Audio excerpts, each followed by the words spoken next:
Hi, everyone. It's wow, great honor to see so many people. Great honor to see so many people that participated in the masterclass. And first of all, I'm going to encourage everybody to somehow try to minimize exposure to blue light. It's tough to do that now. It's 7 here in Florida. And this is one thing, you may not have these available, but I would suggest wearing blue blockers. They actually make ones that are clear too. And I was like struggling because I'm like, should I really wear these? I don't like how they look on my face, And it was like, no, I need to do this to role model what I really hope everyone who is exposed to regenerate and the whole ethos behind it, which is to really take care of ourselves. And that's something that has taken a lifetime of attempts, a lot of failed attempts for me to arrive at. But it's really what I feel is the mandate, the opportunity, and the challenge. Because, again, technology is an amazing thing. Like, I just can't tell you how happy I am that so many of you got value out of just me sharing some things that I have come upon in my healing journey. And, for 10 years, being the founder of GreenMedInfo, I really felt like it was important for me to maintain more of an institutional distance, from my own experience. And by the way, I look down because I try to treat phones like lit cigarettes. I like to keep them on airplane mode, and I feel like it's like I can almost sense when one is on. And I don't think that this is hypochondriacal. I think it's actually true that at some point in the not so distant future, we'll look back and realize that this was the DDT or asbestos of our generation. So going back to what I was saying with GreenMedInfo, I really wanted to remove myself from the equation. I wanted there to just be this resource, and then everyone could hopefully have access to information that they wouldn't find elsewhere, meaning like they wouldn't necessarily find it on the CDC's website or from CNN. The information's there. Of course, it's in the public domain. This amazing treasure house of information that is available through largely taxpayer-funded dollars. And so the goal was very straightforward. Let's just gather together as much information as possible so that people can have informed consent. They should know what the alternatives are. And in this day and age, the language that we collectively validate as being the most real is scientific discourse. And we can get into a whole discussion on that. Me, I love to wax philosophical when many of you are actually looking for concrete answers to your health complaints. So I'm going to try to do that as well. But I still feel it's important for me to do some qualification so that we can all be on the same page. So, like I said, blue blockers, you may not have them available, but what I've started to do is whenever I interact with a device, I kind of, in the back of my mind, consider how much time I'm exposing myself to this kind of non-native EMF. It could be the LCD screen.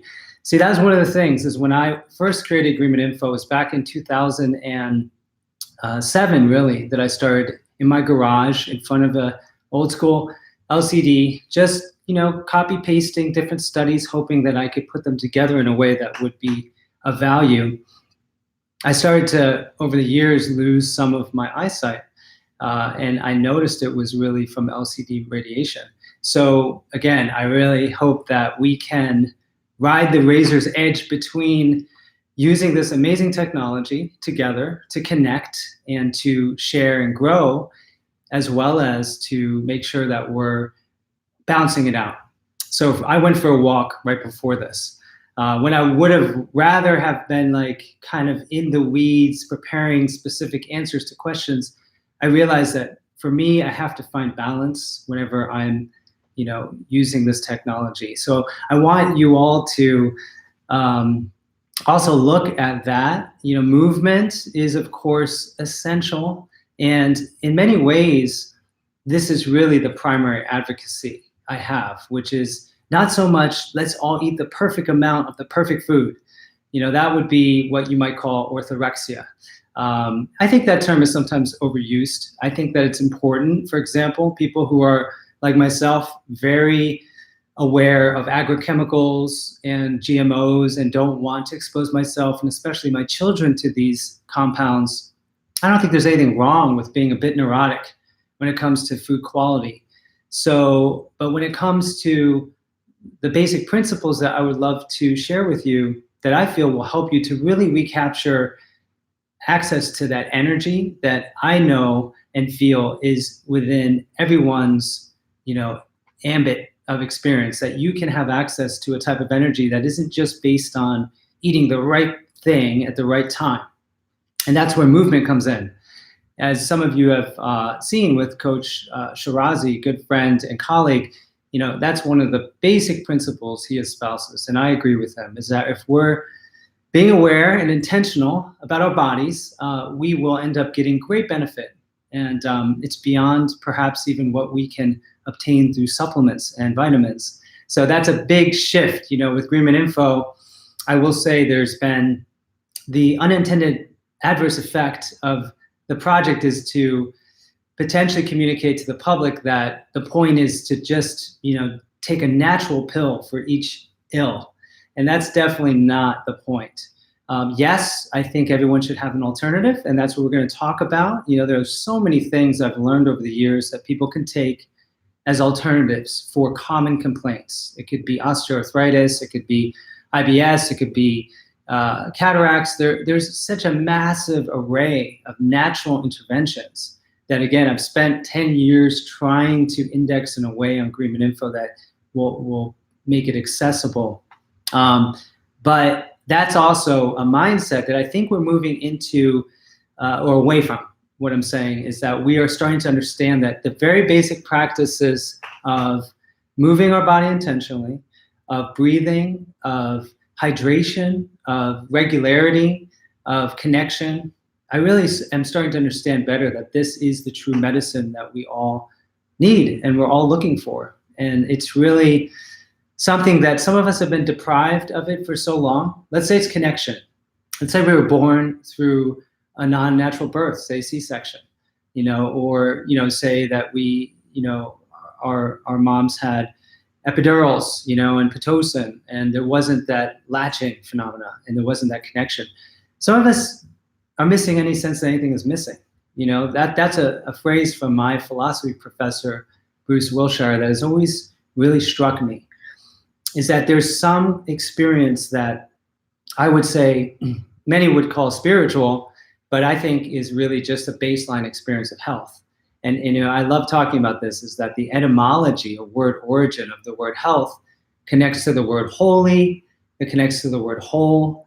So it wasn't in the past really just a bodily state, right? It wasn't just mental, there's a spiritual component. So I think that's really important as we move forward, is understanding that regeneration, for me at least, the image that I had when I first thought of writing the book was just this immense power and clarity. It was almost like kind of like a flash of light, that we have these bodies that have cellular histories that go back, if you believe in the typical, evolutionary geologic timescales, billions of years. But we could also describe it differently and just acknowledge that our body has within it a seed of immortality. You could say it's a reflection of the Creator, some divine dimension. Well, I think the biological sciences are starting now to validate this in a very powerful way. And so when I started to think about these near immortal cell lines, and started to think about all the things that I'm exposed to, all the things you're exposed to, and we wake up every day somehow still functioning, despite the fact that this is one of the most challenging eras to be a living thing in, the Anthropocene. And then I started thinking, well, this is something that also extends to the environment, that we can all access this sort of like this feeling of the biosphere itself can regenerate. And this is what's going on all the time. I started to really explore the microbiome and discovered some really fascinating things about microbial mats, they're called, which are ancient microbial communities that go dormant and may lay for millions of years. They have all the biosynthetic pathways that higher life forms have. So even if there was some catastrophic event like occurred about 13,500 years ago, and all higher life was just extinguished, these biosynthetic pathways and microbes would be able to modulate the dramatic climate changes and in some way regain homeostasis, which is really what Lynn Margulis and James Lovelock were talking about with the Gaia hypothesis. So needless to say, resilience is built so fundamentally into the most fundamental building blocks of life on this planet that when you really start exploring biology and you start realizing, we're primarily microbe, we're primarily viral, right? Unfortunately, the global powers that be don't really acknowledge this reality, which is, yes, we have, 8% of our protein coding genes in our genome are retroviral in origin. Trillions of viruses in our body, on our body. There's even a microbial cloud that extends inches off of our body like an aura. These are germs, right? And yet you see almost medieval plague era level theatrics around these masks, right? It's almost like these beak masks that the doctors wore in the Middle Ages that would scare the heck out of anyone who saw them, but they believed that it somehow conferred protection. So we're seeing a lot of that go on right now, is that there is this almost like going back in time where germ theory has become weaponized. The germs themselves, relatively harmless in the context of the new biology, where the microbiome is really the best definition of what we primarily are, right? We are 99 times more bacterial, viral, fungal in genetic contribution than actual human cells. So try to fit that into the dominant narrative that would rule them all, which is there are these deadly germs every couple of years happen to be around an election cycle that are going to kill us all. And, unfortunately, in this instance, they've affected the market and people are really being hurt by it on a financial level. But again, the new biology is very liberating. And one of the secrets, if you will, of the book project is that I Trojan horsed in some of the concepts that you really can't talk about seemingly within conventional scientific communities, even though like Fleischmann and Pons with their cold fusion experiments in the 90s, they're actually demonstrating over unity is possible, meaning you can get more energy into this experiment than you out of it than you put in, and you can produce elements that shouldn't exist there because you're dealing with fission phenomena and fusion that with the temperatures of a wet cold system shouldn't be there, but it's happening. So in chapter 3 of my book, I go into biological cold fusion and the alchemical, or if you will, esoteric physiology we all participate in every day. I mean, I've been looking at these things since I started this masterclass. It's pretty funny, but they're just so incredible. And I haven't really done much to support this plant. It's pretty much doing what it wants to, but it's almost like an airplane. It's sort of like manifesting itself out of the quantum vacuum, showing us how absurdly beautiful, and abundant and superfluous life really is. I mean, this is better metaphor or literal expression of human physiology than the billiard ball Newtonian, Cartesian view that has, persisted for centuries now. So I've been rambling here, and I'm again just amazed. We have 856 people. That's quite a lot. And I know there's so many people that have specific questions. So I'm going to jump in, and I might go back to the more philosophical layer. But I do want to preface this by saying that it's very difficult to administer, if you will, information of this kind in this day and age. Okay, so for example, when I used to be in the public in the role of an educator and buyer for a health food store chain in Florida, some of you might know me from then. I had thousands of people over 10 years that I worked with, and they'd walk in and I would sit there and communicate a lot of what I'm telling you now before GreenMedInfo existed. And it was just me sharing sometimes like an hour in front of the organic produce case that I was so proud of that unfortunately, used to destroy the margins of the store. So we wouldn't make a penny, talking about the benefits of kale or wheatgrass. But I knew that's where the magic was, and I was willing to go there, and I would help people. In fact, oftentimes we go from the produce case, and I give them my spiel about how wheat and dairy, probably a good thing to eliminate and see how you feel, because that's the baseline recommendation I would give to anyone listening. I don't think there's a person on the planet that would suffer, again, outside famine conditions, by eliminating wheat and dairy. In fact, one of the first articles I wrote was the sticky truth about wheat, dairy, corn, and soy.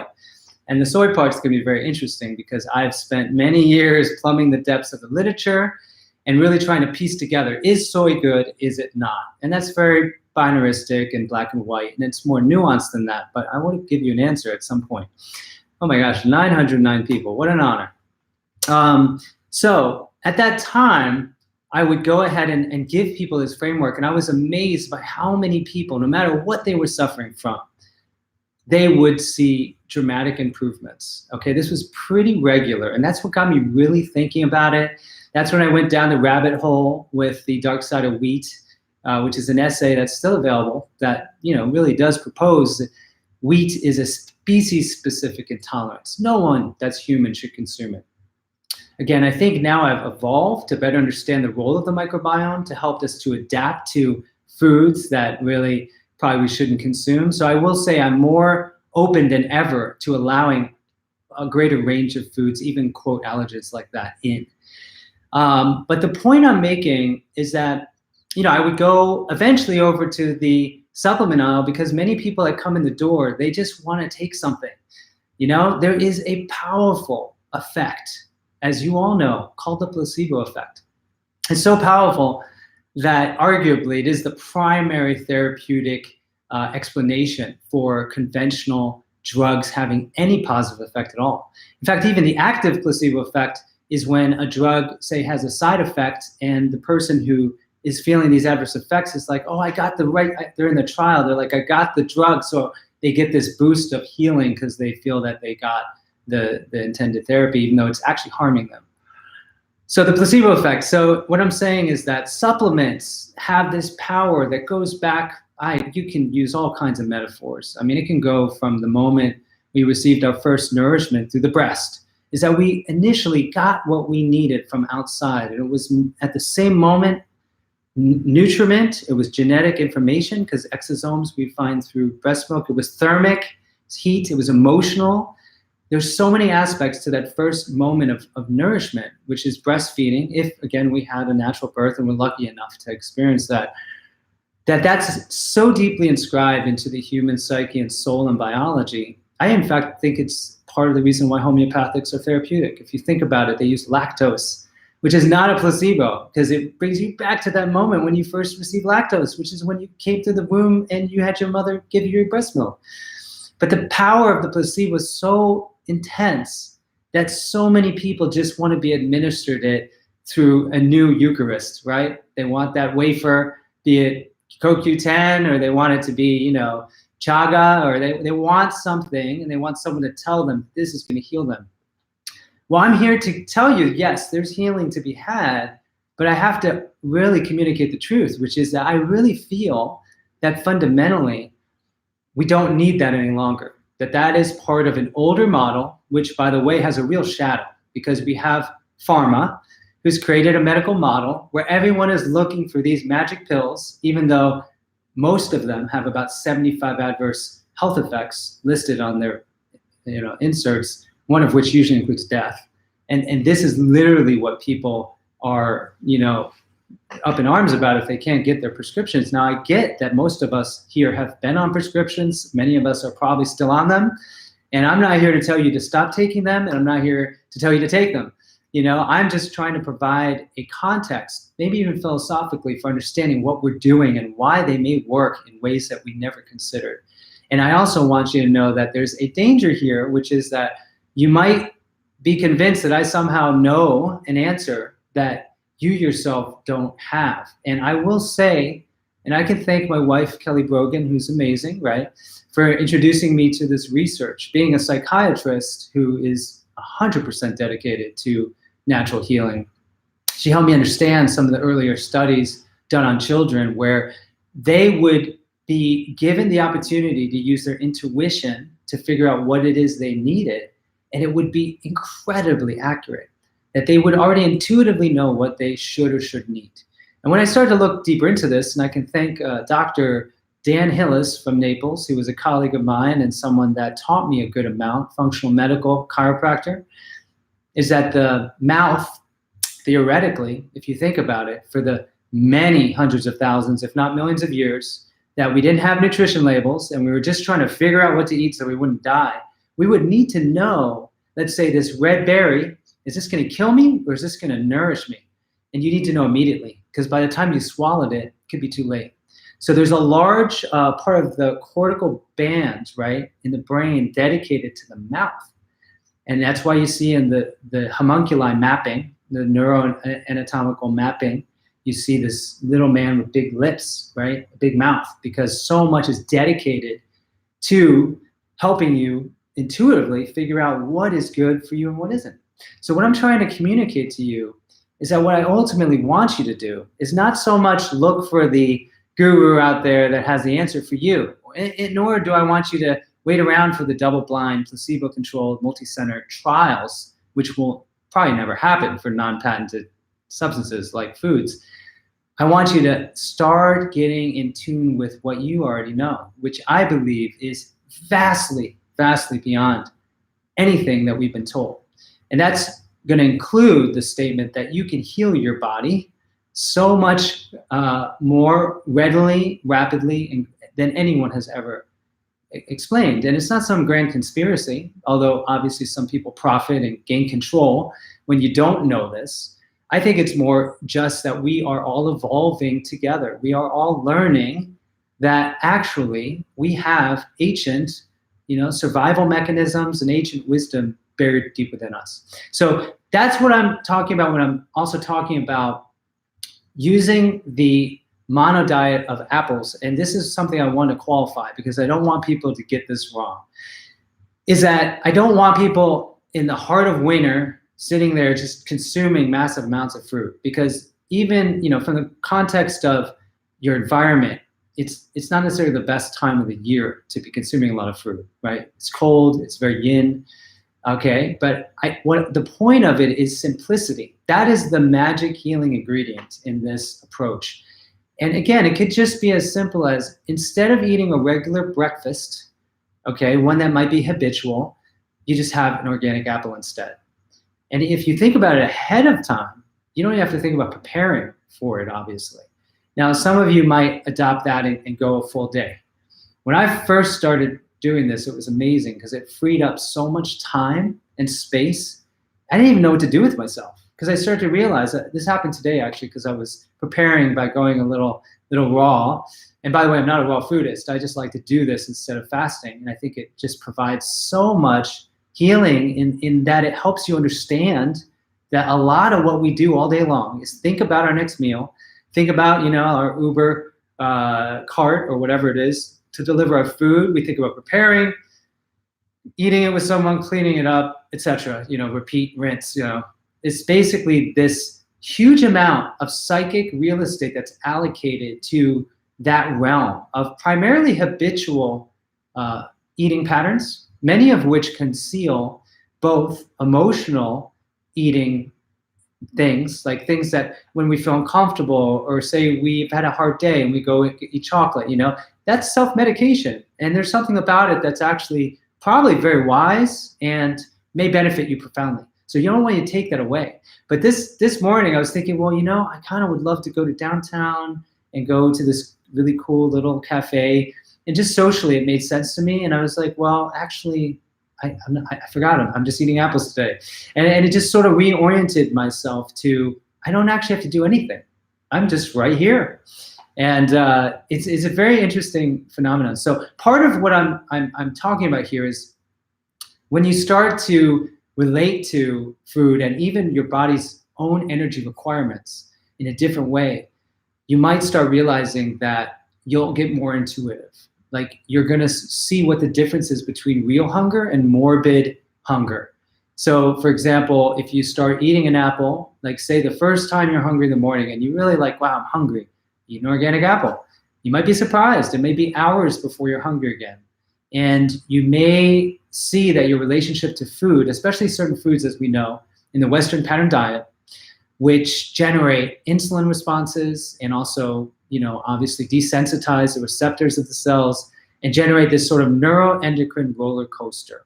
Okay, this is an important concept, which is that when we eat things that are primarily derived from grains, it can unfortunately cause the blood sugar, right, and our whole neurochemical makeup to just go on this up and down cycle.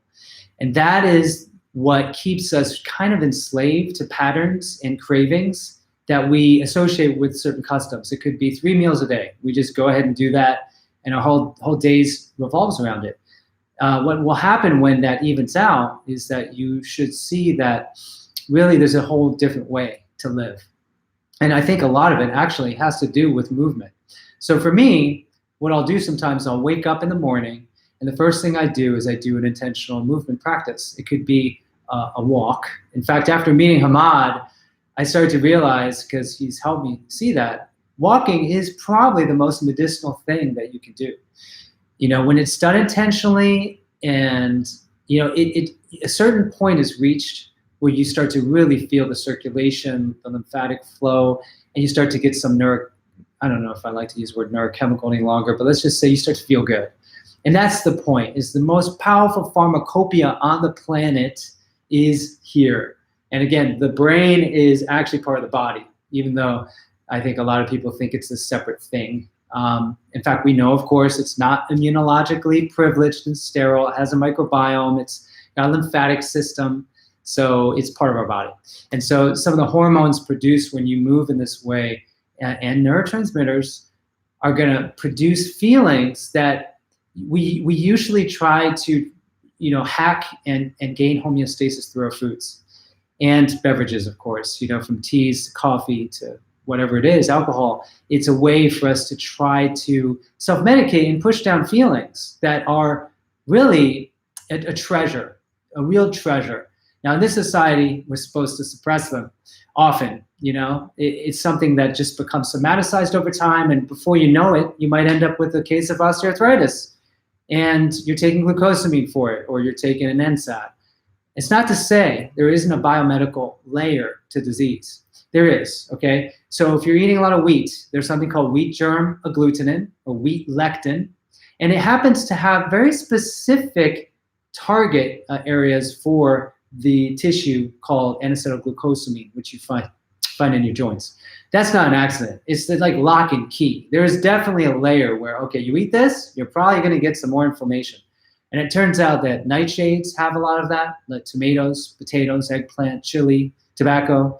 Those are all within the category that can generate this osteoarthritis. And even rheumatoid, there's some real direct connection. So that's an example of where, okay, there is a layer. But there are deeper emotional layers that can somaticize, that when you access that feeling and you feel it and release it, you can sometimes see a resolution of symptoms. So I want people to be aware of that, because again, for many years, I have been guilty, as the founder of GreenMedInfo, of unintentionally generating the perception that it's about what you're taking and what you're eating, and it's just about that.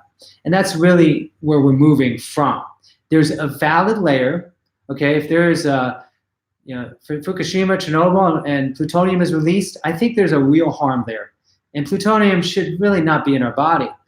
That said, my research project for Regenerate opened my eyes to an entirely different universe, which is that even naturally occurring plutonium is found in Himalayan sea salt.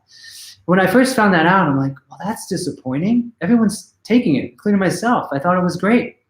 Celtic sea salt is really my favorite, but I imagine it has some microplastics. So it's like, well, several 100-million-year-old deposit of this salt, in the Himalayas. Well, that sounds better.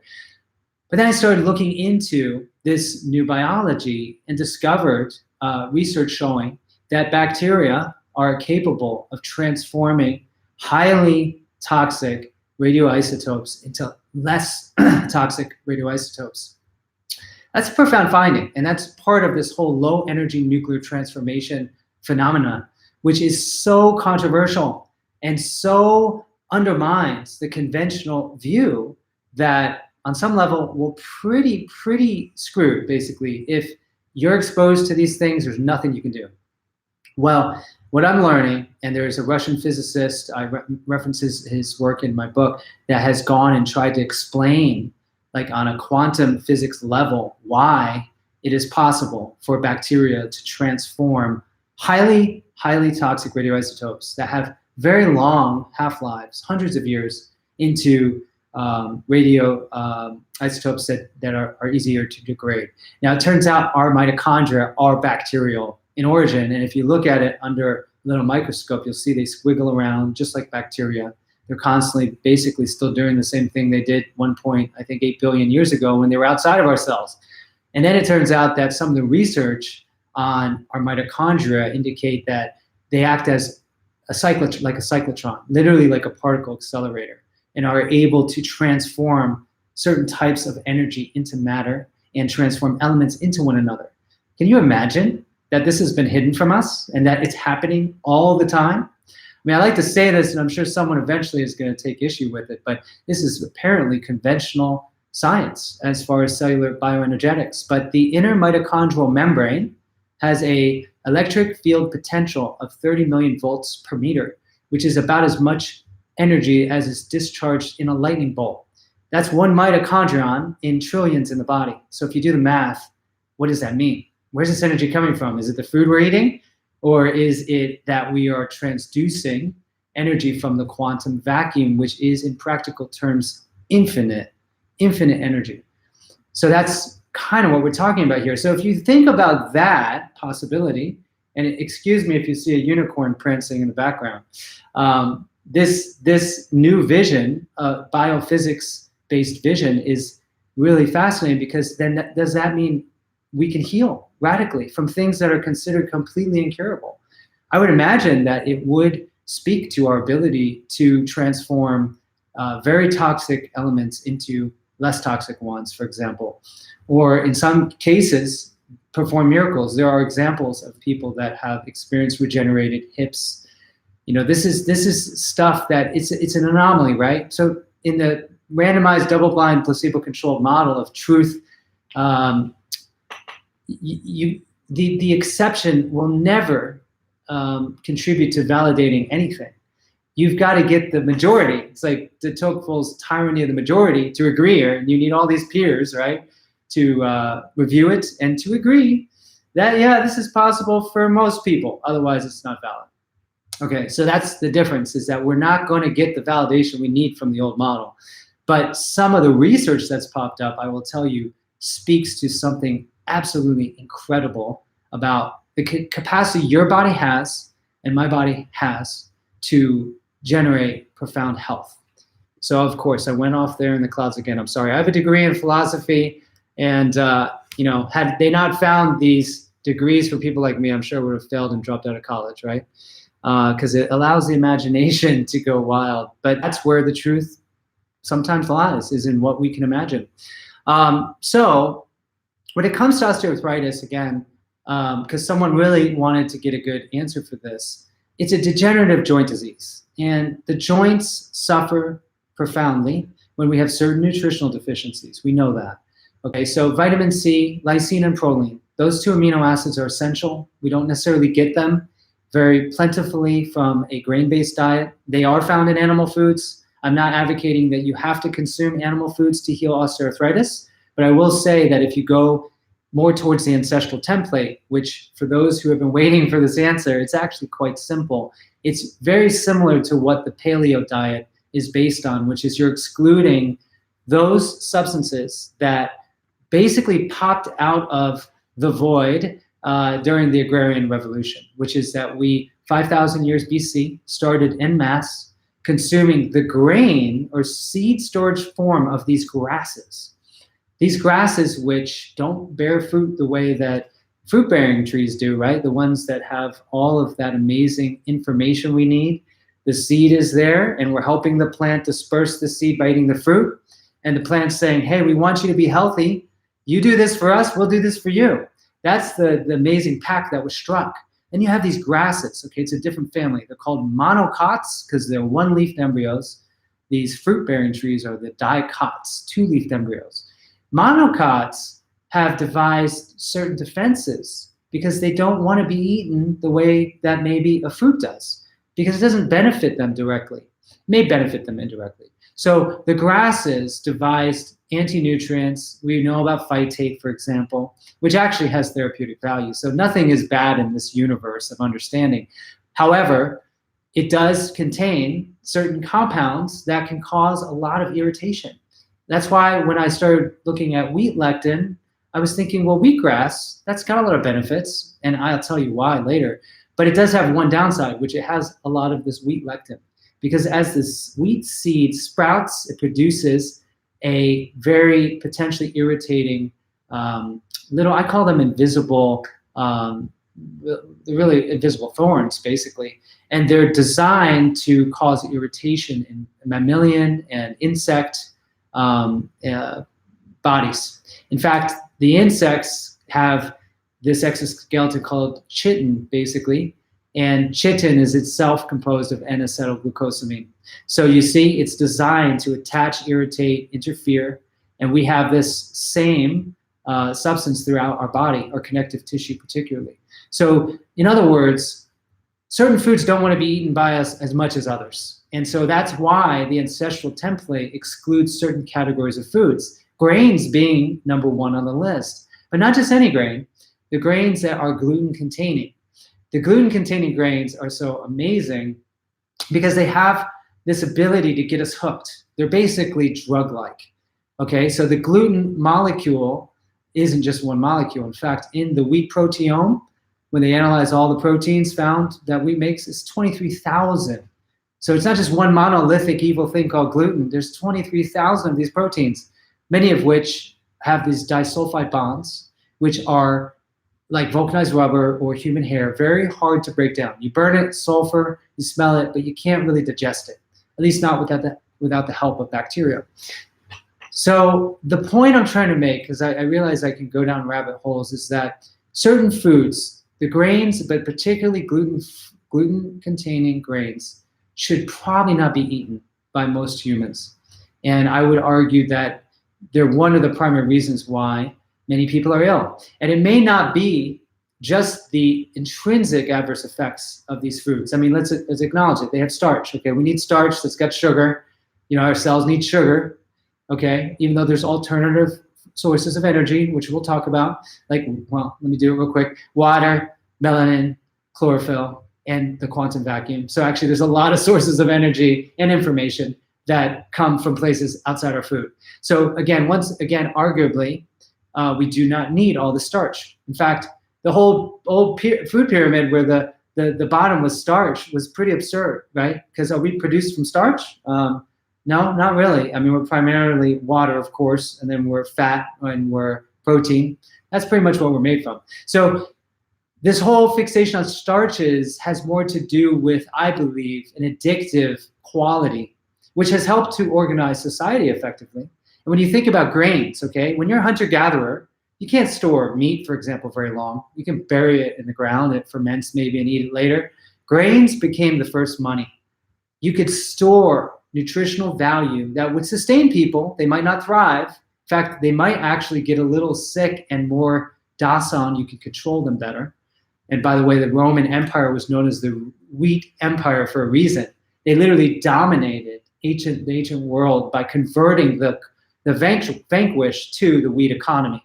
So you can imagine the hunter-gatherer tribes, Germanic tribes, Irish, Scottish, they fought hard against Roman conquest. And there's a reason why the Northern Irish still have the highest rate of celiac disease, because the other conquered people were forced to consume this agrarian food, and wheat particularly. You remember bread and circuses? This was a political method to entertain people to death and feed them free bread. So they basically, again, become addicted to the state, and they get sick and they're addicted, etc. Sounds a lot like, you know, the modern world, actually. But yeah, so sprouted grains, good question.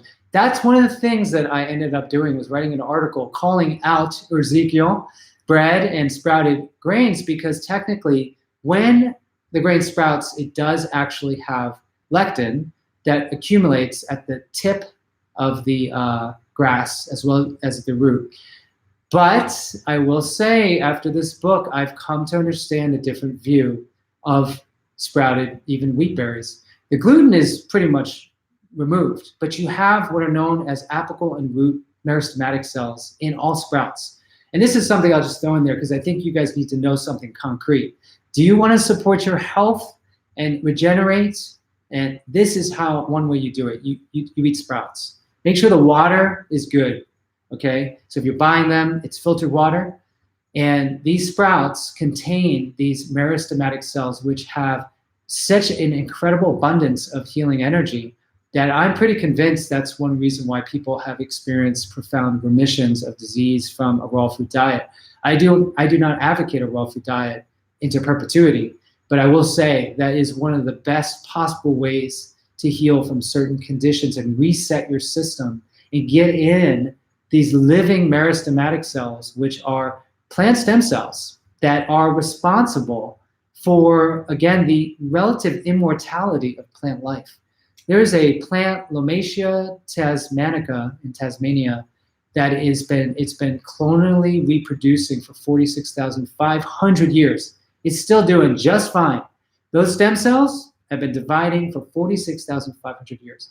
Now, if that sounds amazing to you, then think that in your own body, you have stem cells. If you're a woman, in the ovary, you have the egg. If you're a man, in the testicle, you have the sperm. Those cells, known as germline cells, are a byproduct of a near infinite number of replications going back again to the beginning of biological time. That means you have the seed of immortality within you.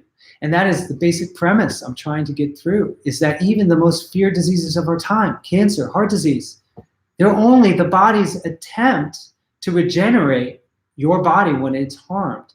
That is what's going on. Cancer stem cells are only trying to heal you. But in the context of massive damage from an inappropriate diet, from nutritional deficiencies, from exposure to the 100,000 plus toxicants, including radionuclides, as well as non-native EMF, you can only imagine your cells are just trying to do the right thing. And when we start to recontextualize that and start to understand that even cancer is a sign of your body trying to adapt to really unnatural circumstances, then we start to reframe things and understand we have control. That by altering our diet alone, this is a nutrigenomic revolution to your cells. And by the way, those changes, it's a change of software. Your body has ancient survival toolkits buried deep within your infrastructure. Some of them have been identified. Proto-oncogenes are actually the genes that exist in cancer cells, and they're ancient. They're found throughout life because they conferred survivability. They enabled you to resist profound adverse changes in your environment. So the very thing we fear most was actually put there because it helped us survive as a life form. And so when we alter the environment back to what's ideal, with, again, food being information or software, then the body is able to perform what would appear from the conventional biological perspective to be a miracle. But why is it that we've seen cancer cells redifferentiate into healthy cells? With the changes in their environment. It could be vitamin C, for example. These are things that have been known about. The reason why we don't have them as treatments is because primarily they're not patentable. And to go through the FDA drug approval trial requirements would cost on average, I think it is $11 billion. Who's going to front that money when they have fiduciary responsibility to their shareholders to make a profit? They get fired, put in jail for all I know. If they can't patent the end product once it's validated to work, it's so obvious that this is the reason. So that's, again, why if we want to take full control of our health, if we want to access regeneration, we're going to have to find a way to take more responsibility. And that includes even in this live question and answer, because I've been wanting to communicate that I would love to answer your individual questions. I used to do that for 10 years. And then for another 10 years, I created GreenMedInfo in the hope that I could scale my advocacy and give you studies, for example, pieces of wisdom that would enable you to then make those choices. but this is a very difficult process. I get it. I'm still trying to figure it out all the time. Like, what is right for my body? Why do I have this complaint? You know, how do I address it? We're all in the same boat here. And I have to say, it feels like a real community. I mean, there's 1,100 people on right now, which is amazing. And there's these amazing questions. And I so want to help you. And I feel like there's going to be a way.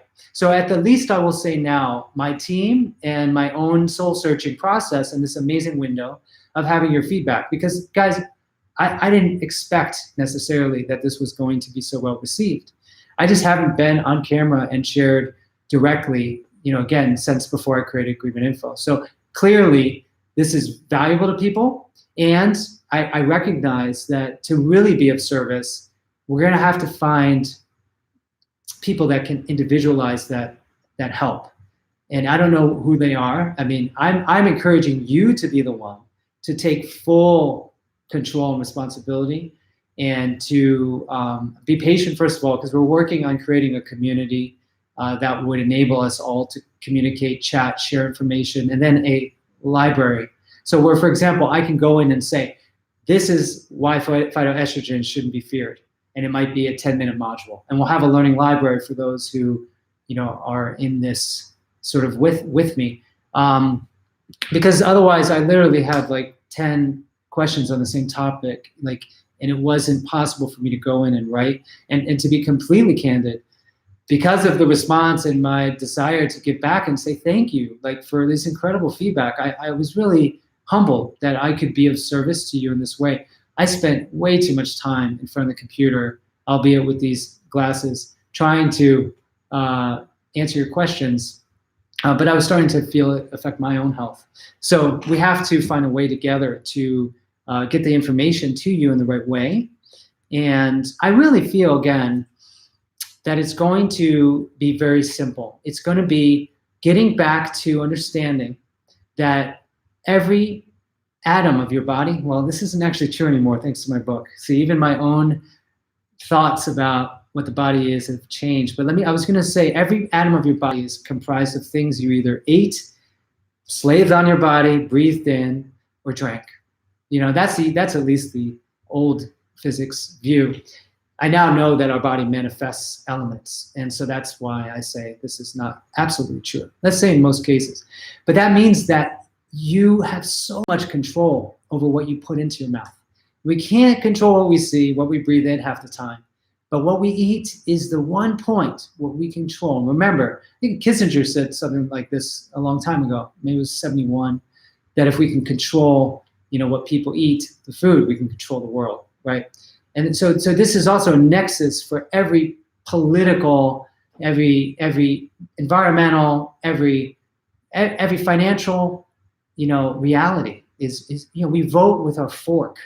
Okay, I'm a big advocate of that. I think if we all here can start supporting our local farmers and, you know, support permaculture and biodynamic farming, we will literally contribute to regenerating the biosphere.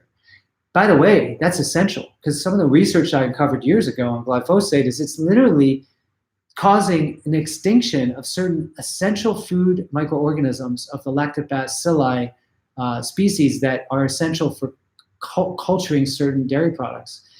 Like, literally the entire planet is undergoing dysbiotic eradication of certain essential bacteria. So my point is, biodynamic farming, for example, is premised upon regenerating the soil and getting from it this superfluity, not unlike what we can get from our own body, meaning it's not just one-to-one, you know, 1 calorie of energy in and 1 calorie out. You could get excessive abundance from this farming practice. Isn't that amazing? You know, because that's, you know, you think about organic food, you get an organic carrot from California, 1 calorie of organic carrot delivered to the East Coast might cost 500 calories of fossil fuel energy. That is just not a sustainable equation. And we're all paying the price. I mean, in California, they're using fracking wastewater to grow certain foods, including some organic foods. That's how bad it's become. So what I'm saying is we can't isolate ourselves, and that we need to really start understanding, right, what's essential here. So this is part of the problem, is I have thousands of questions in my mind, and answering them and still pontificating philosophically is probably difficult. But this is one thing I did promise, is I wanted to deliver to you this discussion around phytoestrogens. It's very powerful. Like, I've been looking at this for a while. Like, I've been looking at institutionalized misogyny, which is unfortunately, it's really more about preying on women within the medical system. And what I'm referring to specifically is in the 60s, pharma came up with this great plan. Let's just get all these women on synthetic estrogen and synthetic progesterone. Because, by, I think it was 1972, yes, they defined menopause as a disease. They literally defined it as a disease. This is disease mongering, right? They create them by fiat, not unlike the Fed generating several $1 trillion of money with a push of button.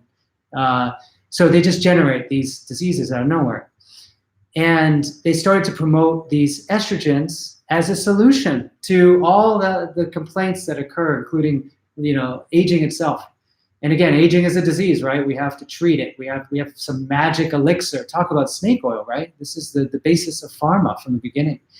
Well, then they discovered in the 90s, when it started to peak and millions of women were on these medications, that they actually contributed to cancer and heart disease because of clotting.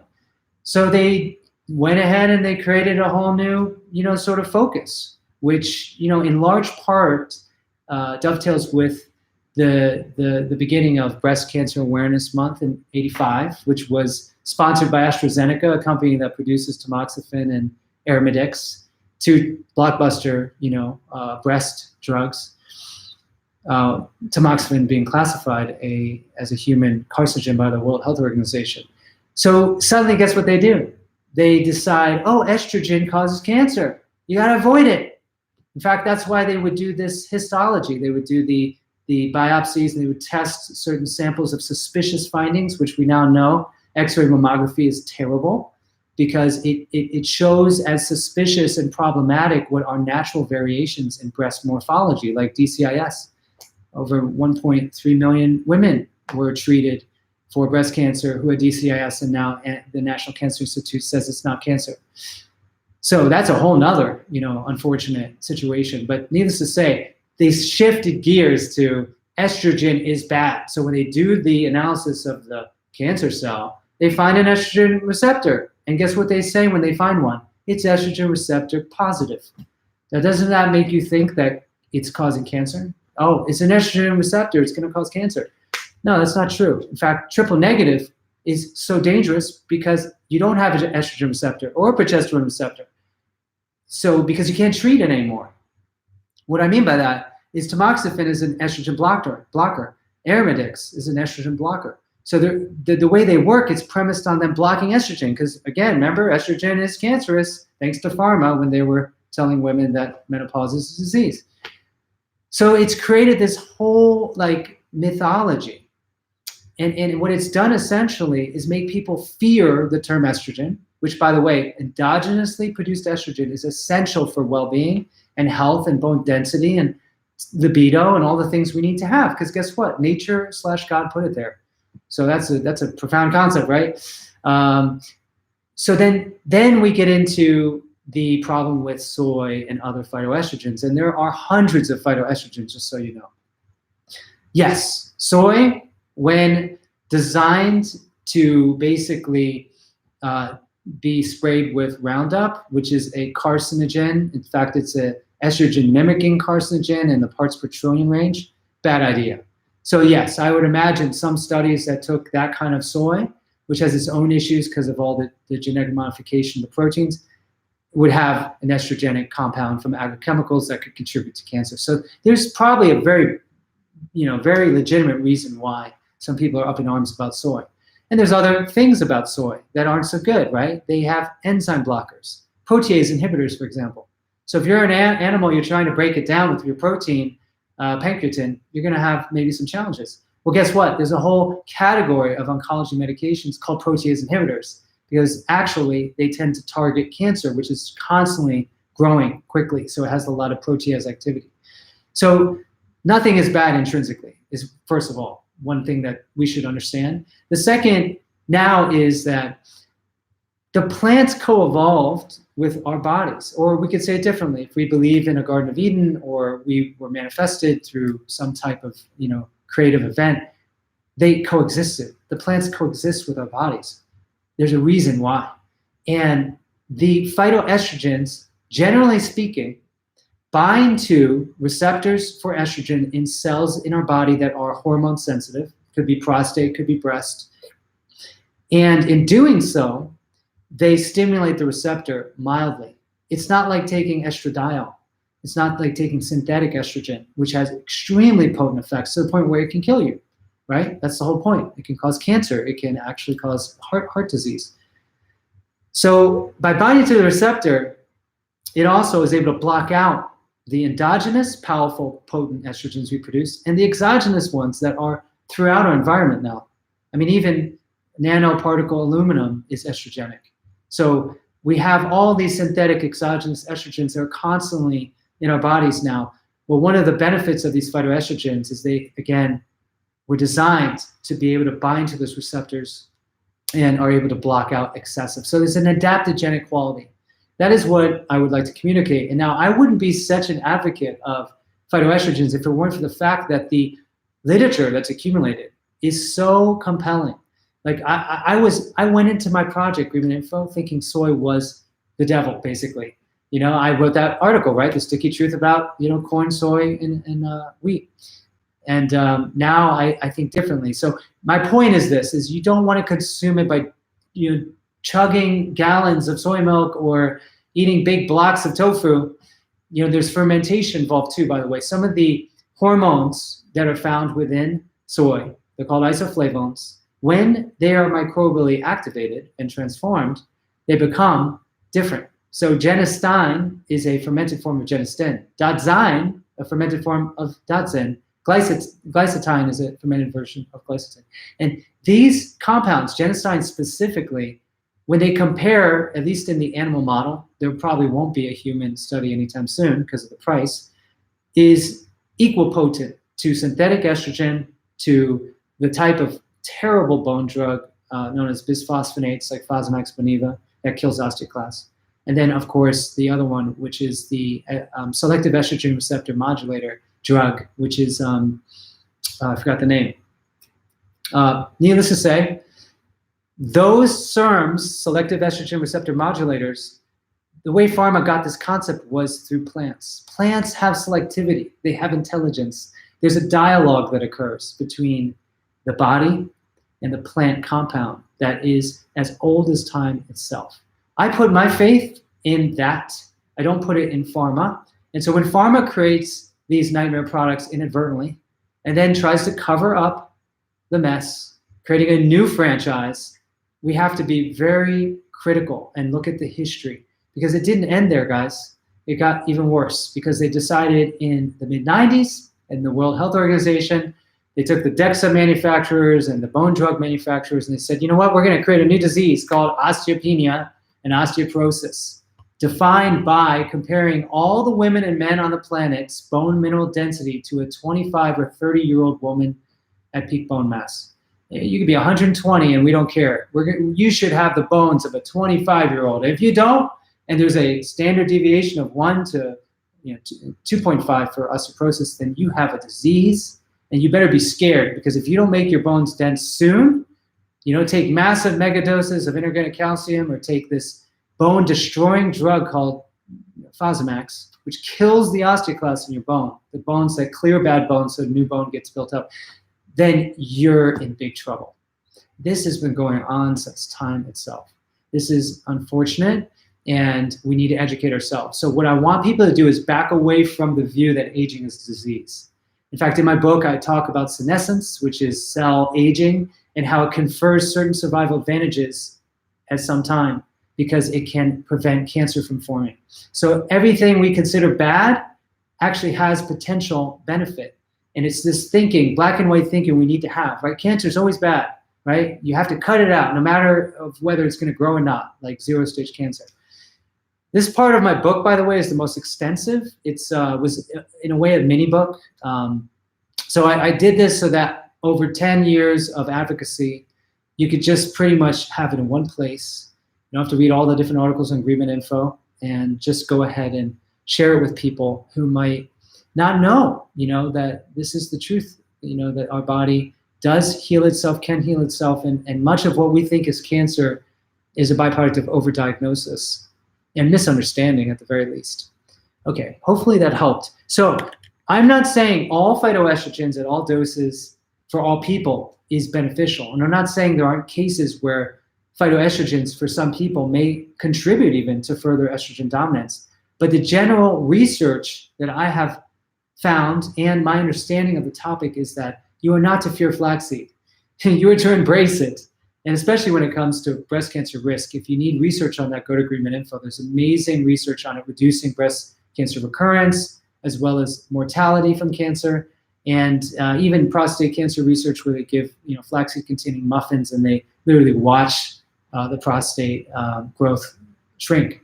So this is part of my understanding of the ancestral template diet. Perfect example is that certain foods we need not just for the compounds they contain, but the information. And that's really important. And also, when you look at food and its complexity, it could be flaxseed. Some people ask, what's the best part? Should I do just the fiber or should I do the oil? And what I believe is when you take out the whole food context, you take out parts. First of all, when it comes to perishability of flaxseed, making the oil part is tricky, and it's going to be prone to oxidation. So at the least, get a manufacturer in glass, nitrogen flushed, fresh pressed recently. But I don't really think that that's the best way to consume oils. I think we need to get them from our food. Some of the best sources would be avocado. There's so many benefits there. I could probably talk about that for half an hour for an avocado. And by the way, for those who are doing the apple mono diet, myself included, is that sometimes you want to just go ahead and not be so rigid. Go ahead and have an avocado or celery. Get something with sodium, something that's going to balance it out. Because an avocado is sort of like a full meal. It's got so many benefits. So again, flaxseed has information. And when you're consuming the whole form, let's say it's milled flaxseed and you're consuming it daily, maybe a tablespoon. By the way, wonderful thing to do for your digestive system in most cases, in my opinion, because it has the ability to offer your body so many compounds that there is something of a dialogical process occurring, a natural conversation. Your body's taking compounds from there. It might need these 5 on Monday because you have a sore, elbow, and it might take these 22 on Friday because the epithelial cells in the lining of your intestine have been damaged and they need those to heal. This is the amazing intelligence and magic of food. You can't reproduce that through supplements either. That whole foods, organically produced with a healthy microbiome, that's a tall ask, that is actually how we heal. And when you add in fermented foods, for example, that's another amazing way for you to constantly reseed, replenish the infrastructure for your health. Not just your immunity, but so many other things are going on that level. Let me see. In fact, one good example is, there's a big functional medicine movement where you're looking at what are called single nucleotide polymorphisms. Sometimes they're called mutations, but they're just variations that occur in, say, 1% of the population. And these are a reflection sometimes of genetic patterns, right, that can be, they can confer certain downsides. When you think about things like BRCA genes, the breast cancer associated gene 1 and 2, people think it's a death sentence, some people, because the media has spun it that way. It's the old biological viewpoint that your DNA control everything, master of your destiny. Absolutely absurd. We know now that there aren't even enough protein coding genes in our genome to account for 1/5 of the proteins in a single cell. Okay, there's only about 18,000 now, recent estimates. Earthworms may have more than us. So where do we get the information, right? Well, that's a good question. It comes from some place other than what we associate with what's most real in our body, which is this sort of all the protein coding genes are. All right, let's see. I want to get back to some questions here. I'm sure some of you are like, what is he talking about? This is going too far. Okay, this is a good point. Some of you were very impacted by my explaining to you how I was able to heal my psoriasis. And this is my story. I don't know if it's absolutely true. I mean, all of us have to go through that process. It's actually a big part of narrative medicine. It's figuring out meaning and trying to understand how you ended up being who you are today. And it's an incredible process. I would encourage you to do it, but don't get stuck there, because that's why I'm qualifying this. So for me, I had this summer with my dad, who's a toxicologist, pharmacy professor at Rutgers, someone, just lovely man, just incredible scientist. And, it didn't take much precaution. Like, we didn't wear any protective gear. We sanded the old floors in the home in New Jersey. We probably had lead paint. And I remember it was very hot that summer and I was sweating. And I remember I absorbed a lot of it. And so later, so about 6 months later, I remember developing psoriasis. And that plagued me for at least a year of college. And I had these spots all throughout my body. And I had a long history of reasons why I would experience what they call atopy, or, allergic disease, because I had a lot of vaccines and I had immunotherapy injections and asthma. And so you tend to have more proclivity towards these sorts of conditions. But when I found Bernard Jensen's book in the health food store locally at my college, I was just blown away, because he had these spreads of information on people that had put into remission elephantitis level psoriasis, just absolutely horrific, just scaling, flaking, red, just looked terrible. Psoriasis, which, antibiotics, steroids didn't work. And what they did is remove this impacted stool, which was this old stuff that's lining the intestine, theoretically, that some, conventional medical authorities say doesn't exist. But again, the proof is so clear. And after removing it, within 1 week, some of these cases, you'd see a complete reversal. They'd show a daily chart of just the skin completely regenerating. And that was so encouraging to me. And I wanted to try it. So I went ahead and did the protocol, which involves psyllium.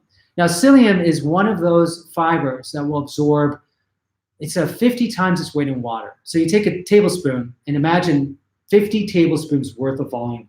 So when you're taking this stuff, you got to do it carefully, because if you put it in water, you got to make sure there's enough water, because if it's dehydrated, when you take it, it's going to suck up all the fluid in your alimentary canal and you're going to end up bound up. So psyllium can be really good for regularity, but it can also cause binding.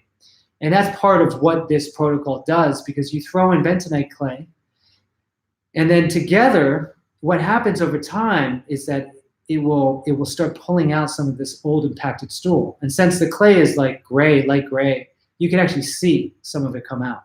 And it's really amazing. And so when I experienced that, I felt like I had let go of a weight inside me, like a morbid feeling of toxicity. I think a lot of us have that. I had amalgams. My parents didn't know better. And, when you have mercury, like a Superfund site in your head, you may have certain emotions or feelings or thoughts that are darker. You may not realize, well, that's why, the Hippocratean humors are still valid. Melancholy literally means melon, black, kali, bile. So that means like a black toxic substance.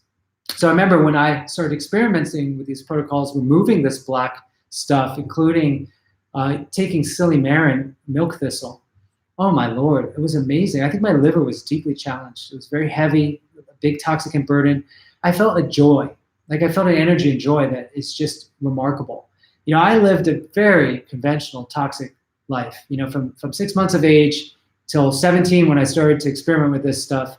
I mean, I was chugging, 2 liters of Pepsi and milk and, Entenmann's, hydrogen oil. I mean, my parents were just conventional good people. They didn't know better. They weren't into nutrition. Back in the 60s, they were the squares, during the revolution. I think my mom and dad tried to go to Woodstock. They were like in grad school, and I don't know, they were probably like, this is too crunchy for me. So they ended up with a kind of hippie son, right? That got really into natural healing, because I had to. I mean, I was a sick kid. So when I started to get into this, oh my God, it was an incredible feeling, And so that's one of the reasons why I ended up, working in the health field. Thank God for these independent health food stores. There's about 13,000 of them, and they're just making it. I remember my health food store, we just were at a 1% profit every year, that just to get by and serve the public. It wasn't by selling organic kale, right? It wasn't by selling my book, because books have no margin anymore thanks to Amazon. It was just because, people wanted to support local businesses and people that were trying to do good. That's all we can do, is to try to vote with a fork, vote with our attention. So this story I'm sharing because I think that a lot of you should know this is not a simple process. I mean, in the tissue cleansing, bowel management through tissue cleansing book, no, it's tissue cleansing through bowel management. There's also, a lot that you go through. You might get a Kalema board, which is like a type of enema. You can also do coffee enemas, for example. Again, that's something that has to be done very carefully. I'm not necessarily advocating you do it. It's just that I experimented with it, and I have to say I felt like it was really a profound healing journey for me. That said, I believe, and I don't talk much about this more invasive cleansing protocol in my book, it's a little bit. I believe that the food choices we make are the best sources simultaneously of nourishment and cleansing. That is why processed grains, to me, sticky, pasty substances, they could be gluten-free, crackers, cookies, whatever it is we think we're eating that's healthy because it doesn't have gluten in it, can be even more sticky and pasty. And if you think about it, wheat, gluten means glue, and you can do paper mache with this stuff. It's like mortar. Corn is used for glue, for cardboard, and soy even contains an adhesive-like protein that is an alternative formaldehyde-based adhesives for plywood. Again, soy in context, hopefully fermented as a medicinal additive to your diet, very different than taking large amounts of it. So when you think about this gunk going in our body, I mean, I don't know if you've ever even tried consuming whole grains that you've boiled yourself. They just don't work that way. They go through you. They don't end up on the side of your intestines or colon for 10 years. So this gooey, sticky stuff that creates morbid hunger in our body, not real hunger, but the morbid kind of, you get that growly, acidy feeling in your stomach. That's really probably not hunger in the sense that I think you'll find when you do the apple mono diet, if you do. And again, the mono diet might just be skip a meal a day. I don't want anyone doing anything extreme. I just want you to experience the simplicity of it. So when you're doing this sort of thing, you just want to be aware that your food can be your medicine, right? Or I like to say that which makes medicine unnecessary. Your flaxseed, oh my Lord, talk about regularity. Consumed in the right way daily, this can work for either side of the spectrum, going too much, going too little. It's a great regulator. It produces a mucilaginous gel that's identical to what the epithelial cells produce in your intestines. They look very much like little epithelial cells. It's not a coincidence. That's why they heal epithelial tissues like the breast, prostate.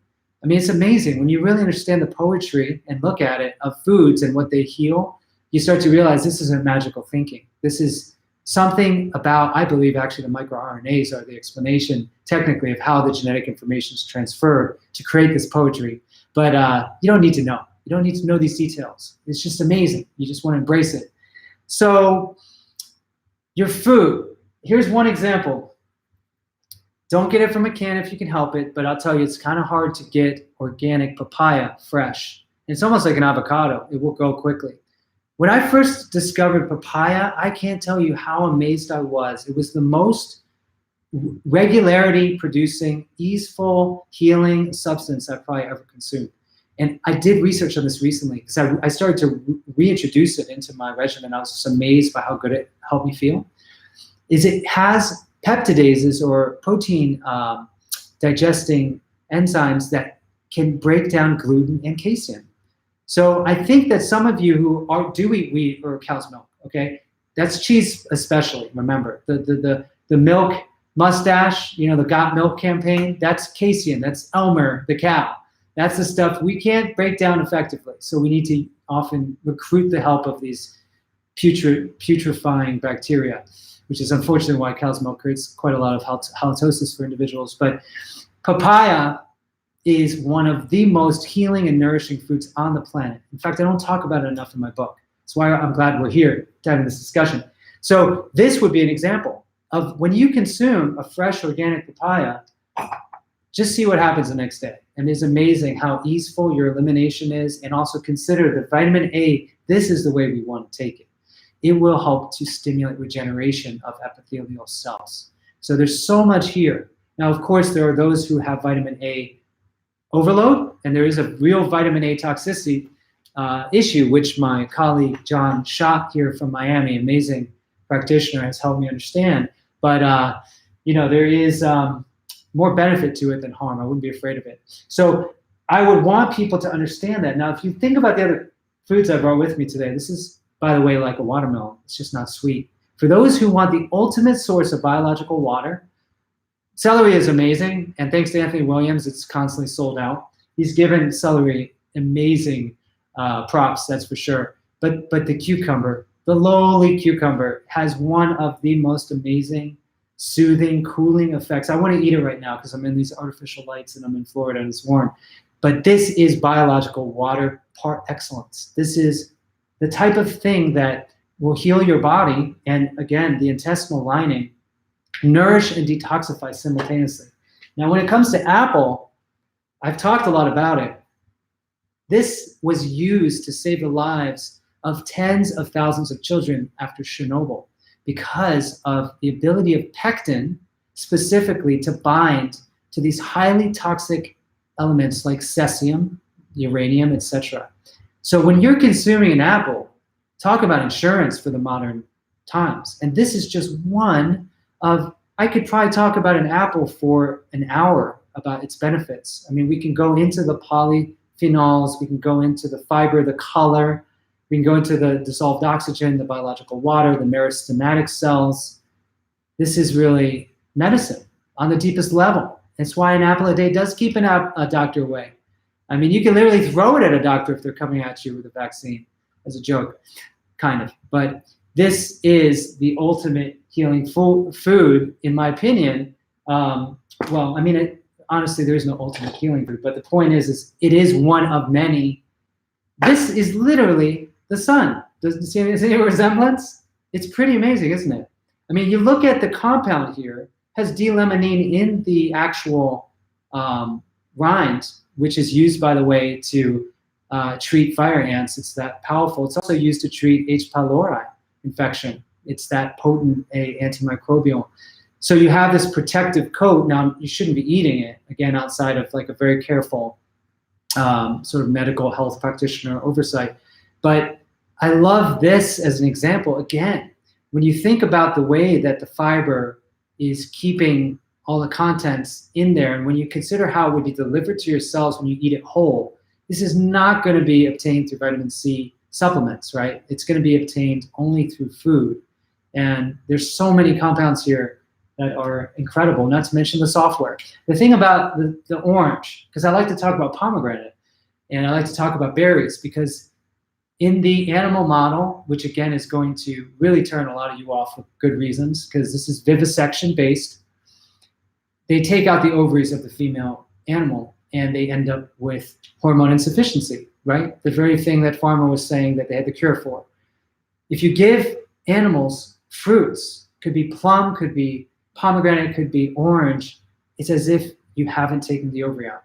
To me, again, this is the kind of information on some level I wish I didn't know, and that we maybe don't need. Like, why do we need science constantly to validate these things? Why do the ancients talk about the healing properties of orange, or why pomegranate could help you maybe recover from death? I mean, these folkloric stories are now validated by actual science. This is software for a system. So imagine what happens when you take the software out of the hardware and then you add in misinformation, which is your modern diet. It is a miracle that we're holding together. That's why Rudolf, Or is it Arnold Ehret, the raw foodist, who wrote a lot about this, talked about digging your grave with your teeth. That's the reality, is that many of us are not alive because of what we're consuming. It's in spite of what we're consuming. So if you think about that, and also think about the person you know who's been a chain smoking, whiskey drinking, elderly person who's, maybe 100 years old eating McDonald's every day. Some people seem to be able to survive just fine, even though they're doing everything that's seemingly in their power to die. So the point I'm pointing out is, if you consider the average person, what they're eating and what you're eating, what I'm eating, I don't eat perfectly either. I'll give you a quick example. My youngest daughter, she recently just so fell in love with cooking, and she loves making ramen. We do get the organic millet-based one, and I love cooking with her, and I love grains, even though obviously I'm trying to get people not to eat them, because I really feel that they're not helping us. They're hurting us in most cases. I started eating them more, and I started to really see my health start to depreciate just in the past few days. And so the point is that if we were really to remove all those foods regularly and start using the ancestral template, this is the kind of food that we'd be consuming. And you can only imagine that if we're hanging in there despite what we're eating presently, and we start adding in the foods that our bodies were designed to consume to activate resilience and longevity, that we would see dramatic turnarounds in health. I mean, my beloved wife, Kelly Brogan, the outcome she's seen in her Vital Mind Reset program, which is an ancestral program. It's how she healed herself of Hashimoto's postpartum, thanks to her naturopath helping her. This was her coming to the light moment, was when she realized, wow, everything she'd learned was not true, and that really natural medicine is the way, ultimately. That program has produced incredible results because it's the same basic idea. You're just adding in real food again, and food that is part of the ancestral template.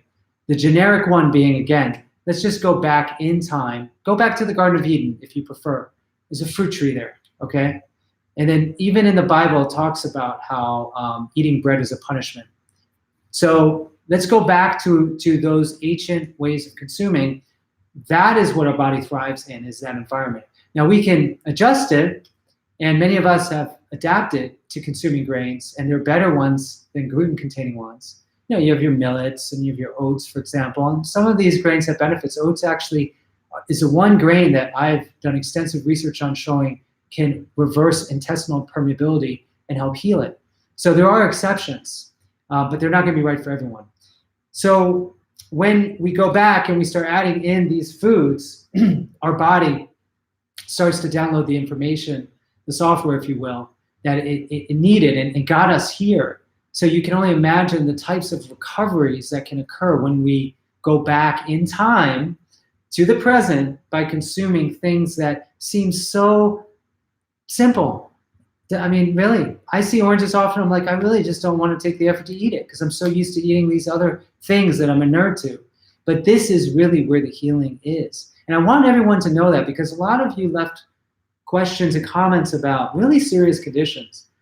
And over the years of doing GreenMedInfo, and the many years before that, the 10 years basically when I was working with the public individually, it didn't seem to matter what the condition was that if we could get to the root cause level of the dietary context and address that first and give the body rest and get those signals of safety back, which again involve more than just eating, has a lot to do with self-work. I mean, over the past 3 years particularly, I've done a lot of work, working on emotional healing and trying to understand my own lineage, which is part of, the exercise in Regenerate RX, is you want to go back and see what your mom and her mom and your dad and his dad was eating. What was their heritage? My mom's, English, French, German, Scottish. I mean, it's a lot of European. My dad's Korean. How am I going to reconcile those two poles genetically? That's one reason why I think cow's milk just didn't work out for me, because Koreans don't have a long history of it. If you're African American, same thing. There's a lot of individuals that don't have the ability to consume the modern diet without getting sick. Okay, it's a lot of pontificating. Okay, I did that. You can see, guys, that this is challenging, right? Because there's so many questions, and I'm trying to give kind of generic info, but I would love to be able to give you more specific ones. Replacement. Okay. Generate. Okay, here's one principle that will help. Is that in the context of regenerating your body from any condition, I think it's important for everyone to understand that your regenerative capacity is a byproduct of a number of things, but one of those things is how much injury and damage is occurring to our body, and how long has that been happening. So if you're a smoker, for example, you're constantly injuring the lining of your blood vessels, right? And so what's happening is, amazingly, your body's constantly healing it. And that's what happens in the case of plaque buildup, is that you're actually seeing an infiltration of immune cells that are trying to, through the help of inflammation, regenerate that tissue. But because the adverse effect is still constantly being applied, it just never relents. And over time, the atheroma, or the plaque, can become brittle, and all kinds of bad things happen, right? Same thing is true for cancer. You know, the cancer cell is actually, the primary one, a cancer stem cell. So it's actually of this amazing lineage of cells that's here to regenerate us. But what happens is that because there might be toxicants lodged in certain tissue, there's going to be constantly challenges to the tissue. There's constant need for replenishment. So when we mitigate the adverse effects, it's this simple. Then we are removing the interference with the regeneration. So the specifics of how I regenerate my hip, how do I regenerate my neurons, how do I regenerate my skin, it's not as important as understanding that we all, on a daily basis, are responsible, you know, for certain exposures, and then there's some that we cannot control. Okay, it's 5G, for example. Like, why do I spend so much time on vaccine activism and 5G? Is because these are exposures that I'm being told, at least by those who want to roll them out, I have no choice, that you're going to be exposed whether you like it or not. And that's just wrong, right? That violates my human rights, my civil rights, my every ethical thing that I could think of is being violated there. So, but that's why it's all relevant, right? So if you have a house that does not have hardwired tech, if you have a Wi-Fi network, I understand you might be watching this broadcast through your Wi-Fi. I mean, again, it's a double-edged sword. We're here right now talking. There's still 1,100 of you. That's amazing, because we know the technology can help us connect, and we can learn, and we can take control of our health rapidly this way. But there's the other side of it, is that everyone listening needs to do some basic things to help support regeneration in your lives. When it comes to your phone, remember, it's on airplane mode if it's near you. And Josh Del Sol, my good friend and colleague, has found a way you can hardwire the phone. It won't receive a call, but you can do your internet and your Instagram, whatever you need to do, surf the internet, and it will be hardwired. So there are ways we can take this extremely toxic device. And by the way, guys, Wi-Fi, Bluetooth, this is 2.45 gigahertz. This is the same wavelength that you use in your microwave to heat up your food and fry it. There's no difference. Now, millimeter wave technology, which is being rolled out in the future, of course, 5G, even worse. But let's just not, delude ourselves. This is something we could stop immediately, and our health would improve, and all the symptoms we want to go away by eating a certain thing or taking a certain supplement or move a certain way would be less important. So I want everyone here to do that, to commit to reducing blue light exposure. iPhones, they have night shift. You can get the Iris software on your desktop. Oh my, this is an incredible thing. It enables you to shift down the blue light wavelengths. You still see things fine. And you're not constantly exposing your brain to this kind of radiation, which upsets the circadian rhythm, and every single cell in your body is going to be out of whack on some level. And then you have the fact that most of our homes have dirty electricity, and we have these smart meters. All that's rectifiable. You can opt out of smart meters now. It's one click in Florida with FPL. And you have surge suppression, transient suppression technology for homes to cancel dirty electricity. That's something that I'll be discussing more in the future, because I'm presently vetting a system that I feel could be of great benefit. I've already got it in my house. So these are things that I really want to deliver to you, because as my friend John Schott says, he wants to help people create home wellness centers. Our home should be a wellness center. We shouldn't be constantly commuting all over the place. We should have our home be where we heal and where we feel safe. And I know we can do that. So the EMF thing is a really big one. And I really want you all to know that if we're looking to regenerate, we want to start with the basics.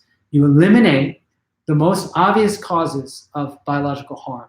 And again, non-dietary layer we've talked about, which is, okay, Western pattern diet, if you will, the SAD diet, grain-based diet, CAFO food, GMO, that is absolutely going to be your ticket to taking full control of your health. But reintroducing the original foods. Now, if you need a grain alternative, use dicots, okay? These are like the forageable little seeds that come from quinoa, amaranth, buckwheat. Those are your alternatives. Or if you want a bridge, go ahead and do oats. I don't prefer rice. Rice actually has a lectin identical in ways to wheat lectin, believe it or not. So does potato. Potato is already a nightshade, so that's one that you might consider eliminating if you have certain inflammatory issues.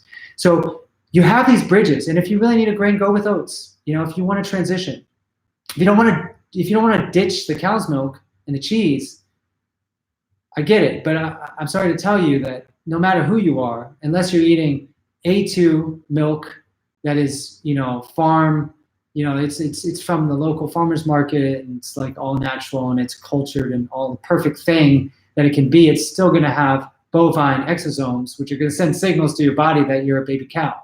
And again, we've sort of could manage that, and there's certain people that will do well with it. In fact, one of Gandhi's own writings, which are pretty extensive on nutrition, show that he believed milk was essential in the vegetarian or vegan diet, because without that, people were getting really sick. So that was an interesting carve-out that I recently struck upon. So I'm not saying that cow's milk is evil, but it's just that if you want to regenerate and you want to take back control of your health and challenge yourself to experience a type of, you know, mobility and levity and energy that you haven't had before, then eliminate it. But if you need a transition, go with goat's milk products if you need to.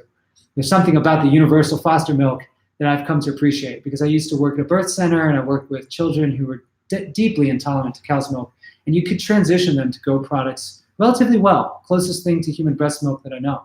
So there's alternatives, okay? You don't have to go crazy. You don't have to sit here and eat apples for a month. I would hope you wouldn't. Again, the apple diet too is just so that you don't go on a water fast first and not know what you're, you know, you want to be able to transition to something and still nourish yourself. Your digestive system will still operate. That's one of the reasons why this highly cleansing, nourishing food, I think, is a good reset tool. So we did the dietary layer. You know, of course, you have an army of studies on GreenMedInfo. If you really want to go the route of the nutraceutical, find a condition and try to target it route. And I'm not saying I haven't myself witnessed near miracles when it comes to certain things having a benefit, you know, but I still believe that placebo effect is a huge part of why these things are valuable to people. And I don't want to deprive you of that. Sometimes they say ignorance is bliss, but I'm an advocate of truth when it's not, you know, obviously terrifying anyone. So the other general recommendation for regeneration is water. It's that important, as we know. I mean, after Jerry Pollack's work and understanding it, like, I can't go back, you know, that we are water mostly, and water is a miracle in so many ways. In chapter 3 of my book, talk about Trojan horsing, I believe, I will say something highly audacious, that there is in there a piece of information that could get the world off fossil fuel and off of the resource scarcity consciousness that is creating war on the planet. And this connects to your own biology. It has to do with water and the power that water has to power your body, literally. Quick example, you might have heard me say this elsewhere. It's in the book, I've said it in different interviews. Your blood vessels, 100,000 miles of them. Oh, it was in my masterclass. You probably know this. How is it that the heart could ever pump several liters of liquid through 100,000 miles of tubing? It's impossible. But if every single, every single nano is layered with water, and the water is taking in the energy, the ambient electromagnetic energy, and powering, separating the charge like a battery, that would explain it all. It's amazing. But so water quality. I did do a presentation for Kelly's membership group. So on this, so maybe I can get access for it for you guys, but it's all about water quality and how to get water, what to use. I presently use spring water in glass from Mountain Valley. I'm not fond of the dissolved solid level of a lot of dissolved calcium. You know, I'm starting to think about a different way to do this, but my belief is if it's spring water in glass, that's probably going to be the best way to get it. But there are other ways that you can hack it. I just want people, though, to be fully aware that the more water you're getting with your food versus, you know, this is all water. I mean, it's just sprayed on me. It's just water in here. You know, if you're eating dehydrated processed grains, you're going to have to dehydrate yourself to rehydrate them to even eliminate them, much less break them down into usable nutrients. So when you're getting food, actual food, I know how rare it is. You know, this is simultaneously a gel, because water in its fourth phase is actually a gel that will be completely biocompatible with your tissues. Your tissues need water to regenerate. They need water to cleanse from all the toxicants and debris that have accumulated. So it's that simple. So again, eliminating the toxicity that is in our environment, either electromagnetically or chemically, it's pretty straightforward. Like, you know, there's tons of ways that we're exposing ourselves. It could be BPA in thermal printer receipts. You shouldn't touch them, actually. Take a picture of them, you know, say no thank you, because they have so much BPA, and that BPA goes into our bodies. Like, there's so many ways that we're being exposed. Now, you don't want to live, see, I'm more concerned about BPA than I am someone coughing who has a cold. You know, I'm not thinking that, you know, it's a black plague, germs, so to speak. We are germs, so when we're talking about germs as if they're outside of us, it's kind of funny. So anyway, then you have amazing healing compounds like this. This might as well be a UFO to most people, because I don't think that it's clear that this is one of the most life-saving substances on the planet. I mean, I've accumulated the research on GreenMedInfo on this topic for a reason, because you can say things like that, and then people that don't believe you say you're a quack. Well, how about the 150 studies here from peer-reviewed published journals that prove that that's true? That this is probably one of, if not the most effective antimicrobial, if you're looking to clear overgrowths of opportunistic bacteria, for example. It's powerfully antiviral. It actually has research showing that it may decalcify the arteries. This is next level when it comes to what it can provide us. So when we start thinking about that and thinking about cutting it ourselves culinarily, maybe we're making a curry with turmeric, which has hundreds of compounds that are beneficial to us. In fact, that was the number one question I was going to answer tonight. What do we take? Top 5 things, right, for reversing premature aging? Well, technically, something like garlic would be top of that list, because it has biological sulfur as well. If you know Stephanie Seneff, my good friend and colleague, you know that she's done a ton of work on sulfur deficiency and how this is essential for transsulfuration pathways, which are required to detoxify our body, especially of fat-soluble toxicants. Now, fat-soluble toxicants, you know, they end up in our fat, and that's partially so that they don't, you know, affect the more fast-replicating tissues that would potentially lead to cancer or some abnormality. So this is one of the best ways to also facilitate detoxification of the body. Now, again, not everyone is going to be able to consume it. Some will be allergic, some will not respond well. So it's not to say this is good for everyone. But what I'm trying to point out is that when it comes to regeneration, our food, simple recipes, have so much healing power that you could, you know, look at 100 blockbuster medications. They're not going to compare to a well-prepared bowl of chicken soup, right? They can't compare because there is near infinite complexity here. Now, I want to give Sachin Patel a shout out. This amazing man, I mean, I follow him religiously for his quotes alone. We did an interview, which is a bonus actually, we added to the Regenerate Masterclass, so you get it if you already bought it, so it's in your health means, is he was talking about how we're holofractal, you know, because this is part of the premise of Regenerate as well anyway. You go down to the quantum level, which, by the way, You're qualified to do that because you are a quantum biological entity, and there is a layer of our being that is quantum as far as smallness. But that level, we're fractal, basically. You don't ever stop going down or up. We just happen to be in the most perfect middle layer between the infinitesimal and the infinite, right? So Nassim Harriman's work is so amazing because he helps us all understand the miracle that we are to even be on this layer of reality. But as a fractal being, biologically, I'm a whole fractal entity. I have to consume other fractal entities in order for it not to poison me. So if you take a synthetic compound like a over-the-counter prescribed medication, can you imagine? These are petrochemical derivatives created in very simple chemical structure so they could be patented again. You cannot get a fractal response from that. You can get disruptive responses, not fractal. So keep that in mind. When we're talking about the near infinite amount of information in garlic or our bodies, you can now understand why this is a miracle food. And that's why it's so profoundly healing. And that's why, given the right information and all the compounds that are orchestrated in this perfect symphony here called food, you can only imagine what that is going to do to regenerate your body. So it's not so much about what particular supplement do I take. It's about starting to realize that we can reincorporate the food itself into our being, and that there is even poetry to the relationship, that it matters that you're taking the time to smell, taste, to feel, to acquire, procure this from the right person that had the right energy. I mean, this sounds like woo, right? But this is true, that it all affects the quality of the substance. And when you prepare it and you connect, avoid all grains. I love these comments. I'm with you. I mean, again, there's no bad. And actually, in my research, I have to acknowledge there's times where something that has a grain or is a grain might actually be a medicine.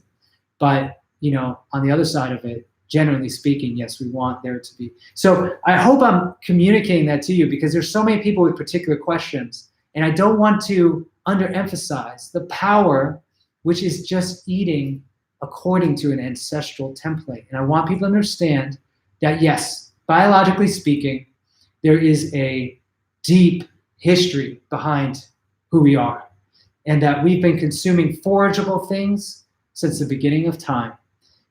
That is extremely important. Now, you're not going to take a bunch of seeds from the cereal grass, desiccate them, store them for a year or two, and then reheat them in a pot with fire and utensils, or bake bread out of it, unless you have pyrotechnology and an agrarian Neolithic civilization.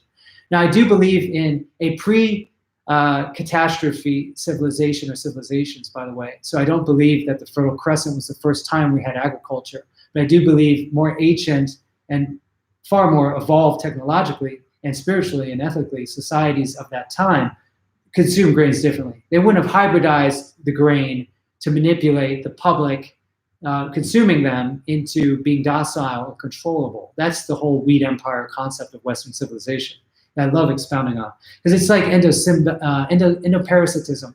The cordyceps spore lands on the antenna of the ant walking in the rainforest, and suddenly the ant's like, well, I kind of want to suddenly go up that tree and just kind of take a rest. It goes, crawls up, and then it stays there, and the spore infects it, and it turns into a mushroom. The ant doesn't know that the spore infected it and has now took over its nervous system so it could go to the right location to be a mushroom. That's in a way what grains are doing to civilization.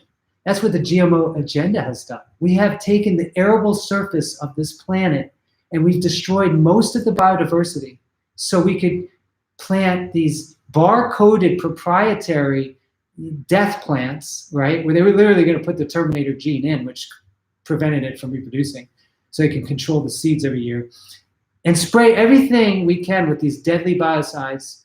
And that's considered like a revolution that's going to save humanity. That's literally what the GMO agenda has said is happening. Can you imagine? Oh my Lord, I'm gonna spin out. Coffee, yeah. So we could talk about these things all day long.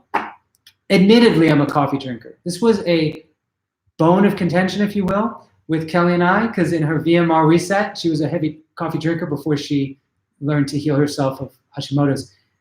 she's a big advocate of eliminating it. And I did for a while, and I have to say, I don't know that it's really that good for me drinking habitually, but I have to say there's something about it that I simply love so much that there's a trade-off. And yes, I have indexed a ton of research on coffee's benefits. For regeneration, one of them is trigonelline. This is a neurodigenic substance in coffee that stimulates the regeneration of the nervous system. So there you have it. You have caffestrol, which is a fat-soluble compound, also found in decaffeinated, which is more powerful than morphine. So why do we drink coffee? It's a great, self-medication. It's anesthetic. It's euphoric. It's also a religious sacrament, in the Sufi tradition. So, the way we consume everything could be tobacco or coffee. We turn it into something deadly, But generally speaking, even those who drink many cups a day, Paul Schillig helped me understand this, founder of New Chapter. He's an excellent scholar. Is that there's powerful compounds in coffee that make it extremely antioxidant. And if we have a certain burden today, it's oxidative stress burden. So there is potentially a way that you could look at coffee balancing out the Western world's totally inappropriate situation. So it's sort of a balance. Everything's contextual, in other words. That said, I think in some it really does whip the adrenals. It keeps the cortisol higher. And there's this outsourcing of your emotional constitution and moods to something in a cup. So there's something about that too that's obviously not so good. Yes, turmeric coffee, that's interesting. Okay, so other things just real quick that I believe are essential, because I want to live up to the promise of the email here. What are the 5 supplements most likely to regenerate health and reverse premature aging? Again, I really feel what I said is more important, but if we go to specifics, I want to say resveratrol to me is just really remarkable.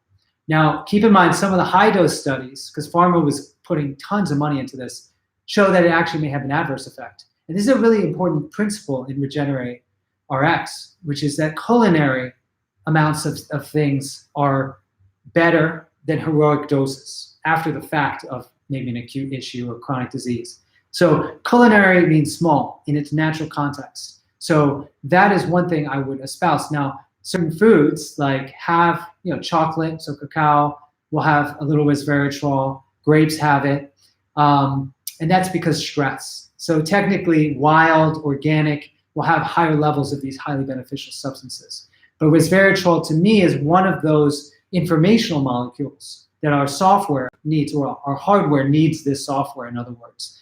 And that's why polyphenols like green tea, which is also on my list, and turmeric, these are essential for us maintaining the genetic codes, if you will, that are set up for longevity and resilience. So these are very important compounds that I feel are essential, and they need to come from food.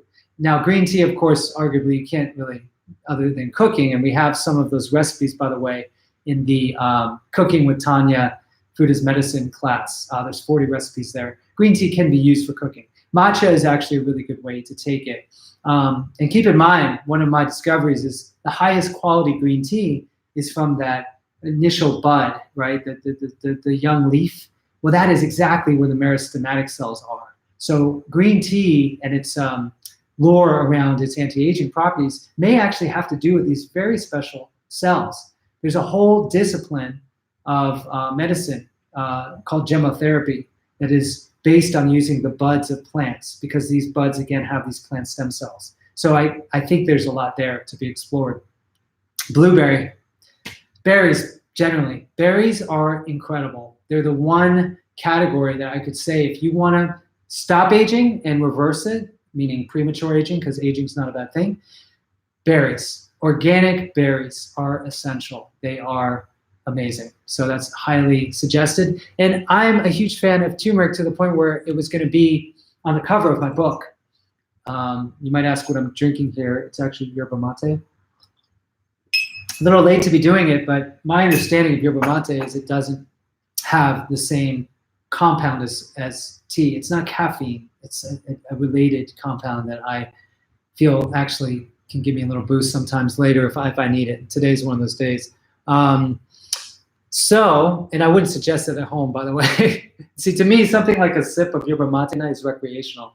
And there is a certain payment you make when you do those things. It probably should be chamomile tea. Pomegranate, so regenerating your endocrine system. For women, particularly, this was going to be on the cover of my book, Pomegranate. It is just amazing what it represents, what it is, and I feel like if you want to address some of the primary causes of death in the Western world, the pomegranate bleeds, right? And it has this astringent quality that you can feel it cleaning your blood vessels and your arteries. That epithelial tissue, those epithelial cells, they also line your arteries. Then it cleanses, it's a puckering, right? Cleaning. That is one of the reasons why I believe it reverses the plaque buildup in the arteries. And you can't say that about many things. There was an Israeli clinical study that showed it, that it literally was reversing plaque buildup in the arteries. Now, this should be broadcast globally. You want to talk about something worth talking about versus coronavirus that's going to kill us all? How about the thing that's already killing us all, which is heart disease, that these people are literally throwing one of the most cardiotoxic chemicals on the planet at, which is statin drugs. It's just so Orwellian. I mean, he's spinning in his grave, high RPM, you know, with what we're doing right now. But pomegranate, that's why I know the future is bright, because we have the power already. These foods exist, they have existed. We have the mythological background now and the scientific one to confirm that these foods can heal us of deadly disease. And there's many ways it does this, by the way. Pomegranate will actually stabilize the plaque. Even if it doesn't regress it, it makes the plaque more stable. And it's that ability to fluctuate, the elasticity, that prevents the mortal breaking off of the calcium cap of the plaque, which obstructs the artery. Then you have the fact that it kills viruses that do sometimes, almost like the forest floor, grow on the plaque buildup. Because when you have injury, right, you have constant infiltration of immune cells and there's more injury, you can get into the situation with the microbiome of the cardiovascular system comes in to also try to clean house. So certain aspects of the healing properties of pomegranate may have to do with the infective association, because there is potential for bacterial. We know with the whole root canal and dental periodontitis and cardiovascular link, but there's also viral. So it's an interesting thing, right? Because on some level, we have to acknowledge viruses, bacteria are healing us, they are us, and yet there are times where we're feeding it the very thing that causes it to grow out of balance and can cause some pathology. It's complex. Everything's kind of complex. It's simple and it's complex, which is, by the way, etymologically, simple means one fold, complex means many folds. So I always love etymology. In fact, yeah, I'll talk about that another time. So cancer is the second, and pomegranate has this profound anti-cancer property. How can that be? It's sweet. We think of sugar, feeds cancer. But that's the beauty of these substances, is that they are both so extremely delicious. How did we come up with candy, the idea? All this petrochemical candy with these synthetic coal tar food colorings and all this synthetic sugar. Because of fruit. It's the most ancient hardwiring within our system. And the joy that follows consuming something sweet. Do you know that the word fru is actually Latin? It means joy. So that's another reason why, by the way, when you do this apple thing, you might actually notice yourself feeling really light. Now, those who are in Canada, hopefully, or in a cold place, just be careful with this. I'm not suggesting you necessarily do it now. You might do your apple experiment when it's summer, because there's a real importance to context here. Sorry, I'm just like looking at all these comments. Again, once again, I am gonna go over them all. I spent way many hours this past week looking at your comments because I love them, and I'm so appreciative of all of you taking the time to share what you did. So I wanted to just affirm that I and my team will be going ahead and looking at all these. And there are all these great questions, guys. Okay, when you do the mono diet, keep in mind, if you do it, you can also just start by doing some raw food. Again, I'm not a raw foodist. I think raw food dieting is amazing. So for example, today I said, I'm just gonna start the day off with an apple. And then I saw this, or it saw me, this amazing container of clover and alfalfa sprouts looking at me. I gobbled them up like a cow grazing, like very quickly. I mean, when you get into this and you start feeling the living energy through you, it's pretty amazing. And consider this. I always love telling people this. What are cows eating to produce all that steak that these meat eaters love? They're eating grass. So do you think there might be enough amino acids in vegetation to fulfill the needs of our body? Especially when we start understanding on the deeper level what might be possible in the mitochondria and how, again, quantum vacuum energy can be transduced into physical expression, into material. Jack Kruse is a really interesting guy. He gets deep into quantum biology. He talks about how the mitochondria are capable of transforming light into, and I believe he's talking about quantum energy, into programmable matter. This is, I think, the future, and it's happening here now in your body. So what I'm saying is when you start to orient yourself around these living foods, you start to understand that maybe something's going on that can't be fully explained yet, but you feel it, and you feel lighter, and you feel energized, you feel satisfied. And I'm just talking about doing it maybe a day. Again, if you're someone who's dealing with a serious health condition and you're on medications, I would advise doing anything of the sort with your health practitioner helping you. Okay, let's see. Okay, AFib, it's common. Keep in mind, the heart is the most nerve dense organ. So when we're talking about non-native EMF, talking about Wi-Fi, talking about cell phones, oh my Lord, when I see people, they put them in their pocket of their heart. Oh my, it's so difficult for me to watch. But it speaks to the resilience of the body, the fact that there aren't more people dropping dead constantly. This thing is a microwave. It's emitting the same wavelengths that I don't have a microwave here, but if I had one, could heat my food with, okay? So when it comes to AFib, there are so many different possible causes, but I will say, GreenMedInfo, I'm proud because I've worked with a lot of people that have had the condition, is that there are things that have been studied clinically. Fish oil, magnesium, coenzyme Q10, these are things that have been studied clinically. And I love the fact that those studies exist, because I do not think that ablation and other drugs should necessarily be first line if you're looking at it from the perspective of precautionary principle and do no harm. Okay, sticky buggers like parasites. Parasites and candida, that's an interesting question, because you think about parasites, you think about, let's say, helminths. There's a argument to be made and some really robust literature showing that these, if you will, worms are essential for establishing a microbiome. It's almost like if you take the wolves out of the ecosystem, a lot of things will fall apart. You reintroduce them and you can see a regeneration of life. It's essential that certain parts of the ecosystem be there for the whole thing to work. So there's actually helminth therapy. So I don't know. There's a lot to be made of parasites, and I know that that's an issue, but I also have a lot of faith in the immune system, and again, removing foods that would potentially contribute to parasites having a field day in your body. And with candida, it's a very complex topic. In fact, I would like to do a module on this in the future, because when the Yeast Connection, Dr. Crook's book came out, there were a lot of people that just sort of didn't see the nuance, and it's very well known. You take certain medicinal mushrooms and candida in a petri dish, or even nutritional yeast, Saccharomyces cerevisiae, and they'll fight each other. So it's not that some of the premises of the book are a little off. So candida, albicans, and other strains, they're natural participants in the amazing miracle that you are. But the antibiotic overuse has really led to candida overgrowth.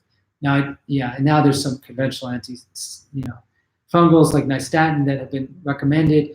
I'm really, once again, candida loves simple carbohydrate. And that's why sometimes consuming fruit might be a problem. And this is for those who are thinking, okay, well, you're saying the mono diet of apples for a day, but I have candida. Well, that's why I want people to only consume an apple when they're hungry. Consider it a meditation.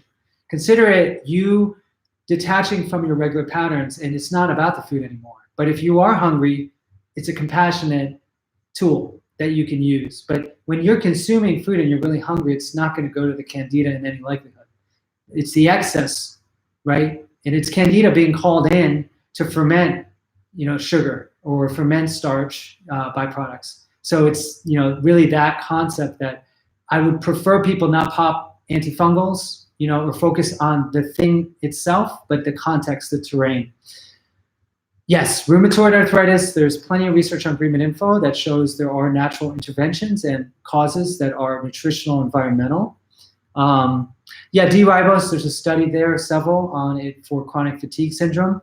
I think that's a good example of, yes, there's things that can help palliatively, but I do not believe that with chronic fatigue syndrome, that would be where I would focus. I would focus on root cause, which again would be, for me, focusing on the diet. First, it's acknowledging that our body outsourced its own regulation to food. We actually understand now that our genome would not function, doesn't function, can't activate resilience pathways and healthy pathways without certain foods that have certain software. So rheumatoid arthritis could be looked at as a deficiency of information from certain foods, or misinformation or disinformation from foods that shouldn't be in the diet. In rheumatoid, obviously, wheat would be number one on the list. And there's other things that contribute. And there's even the reality I spoke to initially, which is in narrative medicine. It's amazing there's still 1,000 people here. We're 2 hours in, wow.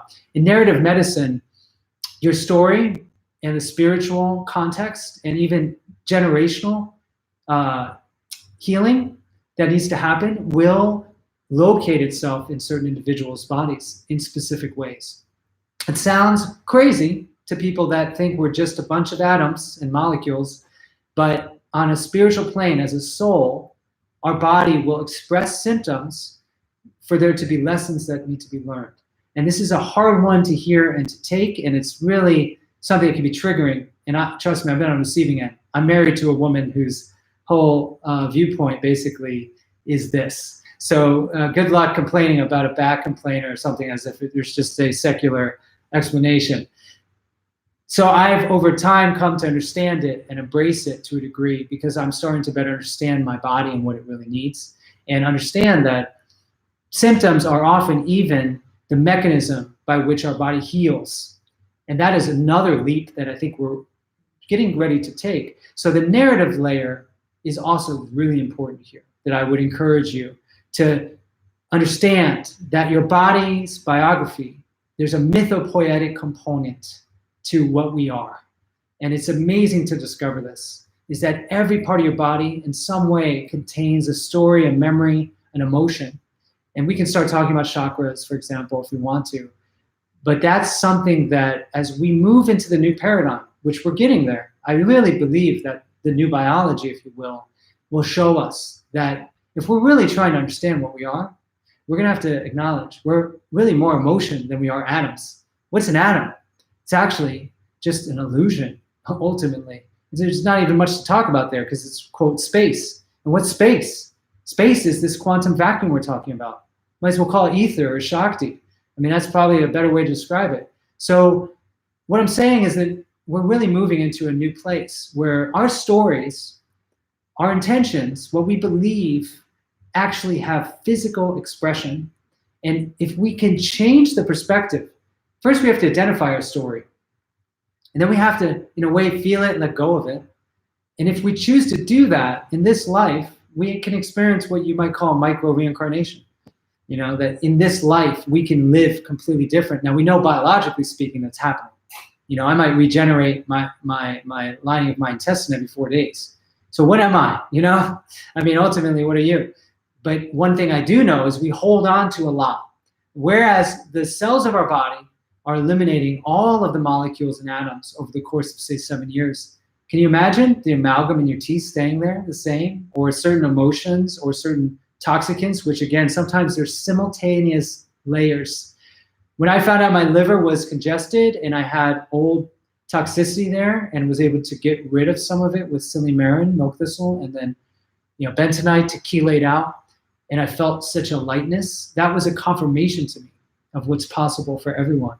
So I just want to mention that again, that there is an important aspect here to us going and exploring the spiritual aspect of who we are.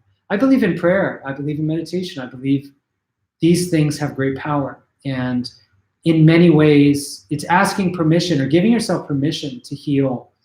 That is the fundamental step that needs to be taken. Not just trying to find the right thing that the person that's supposedly authority believes is right for you. Okay.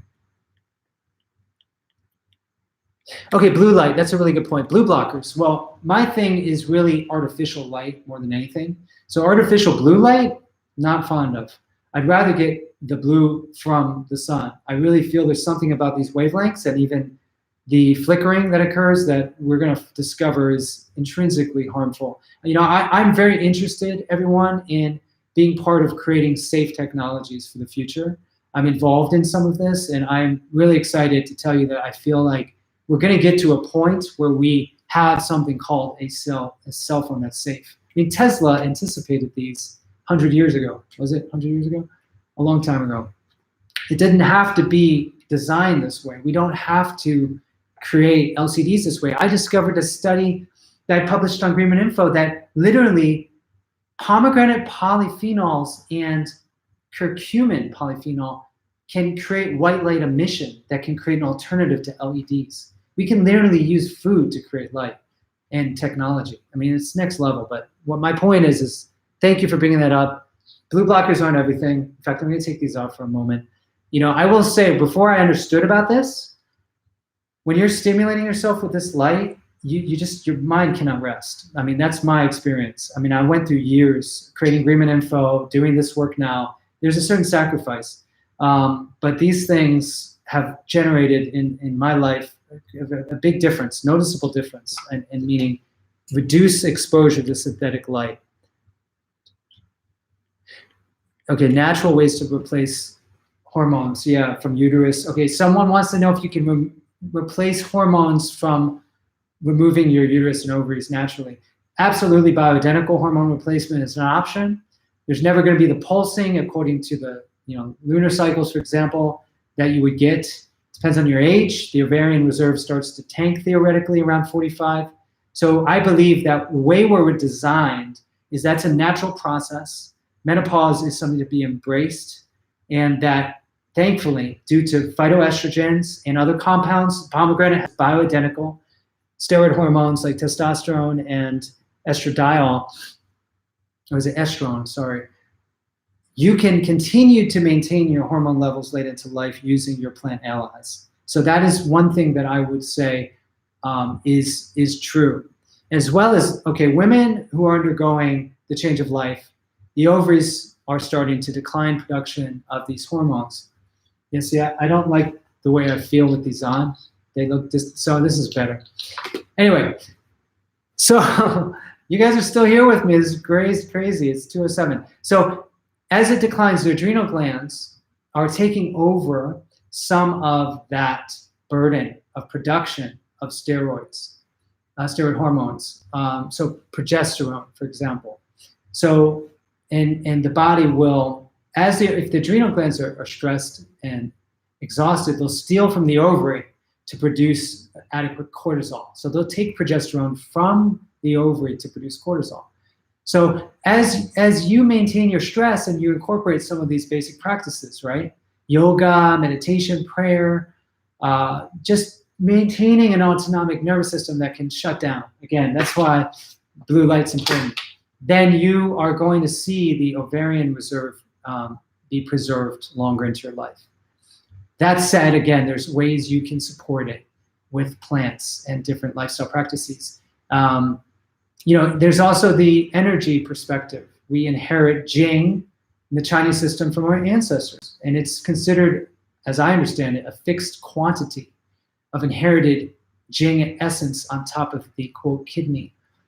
And so you can add to it with certain practices. It could be Qigong, it could be consuming what is sometimes called ginseng, American ginseng, which has a yin tonifying energy when it's consumed, taken from a wild harvested or mountain grown form.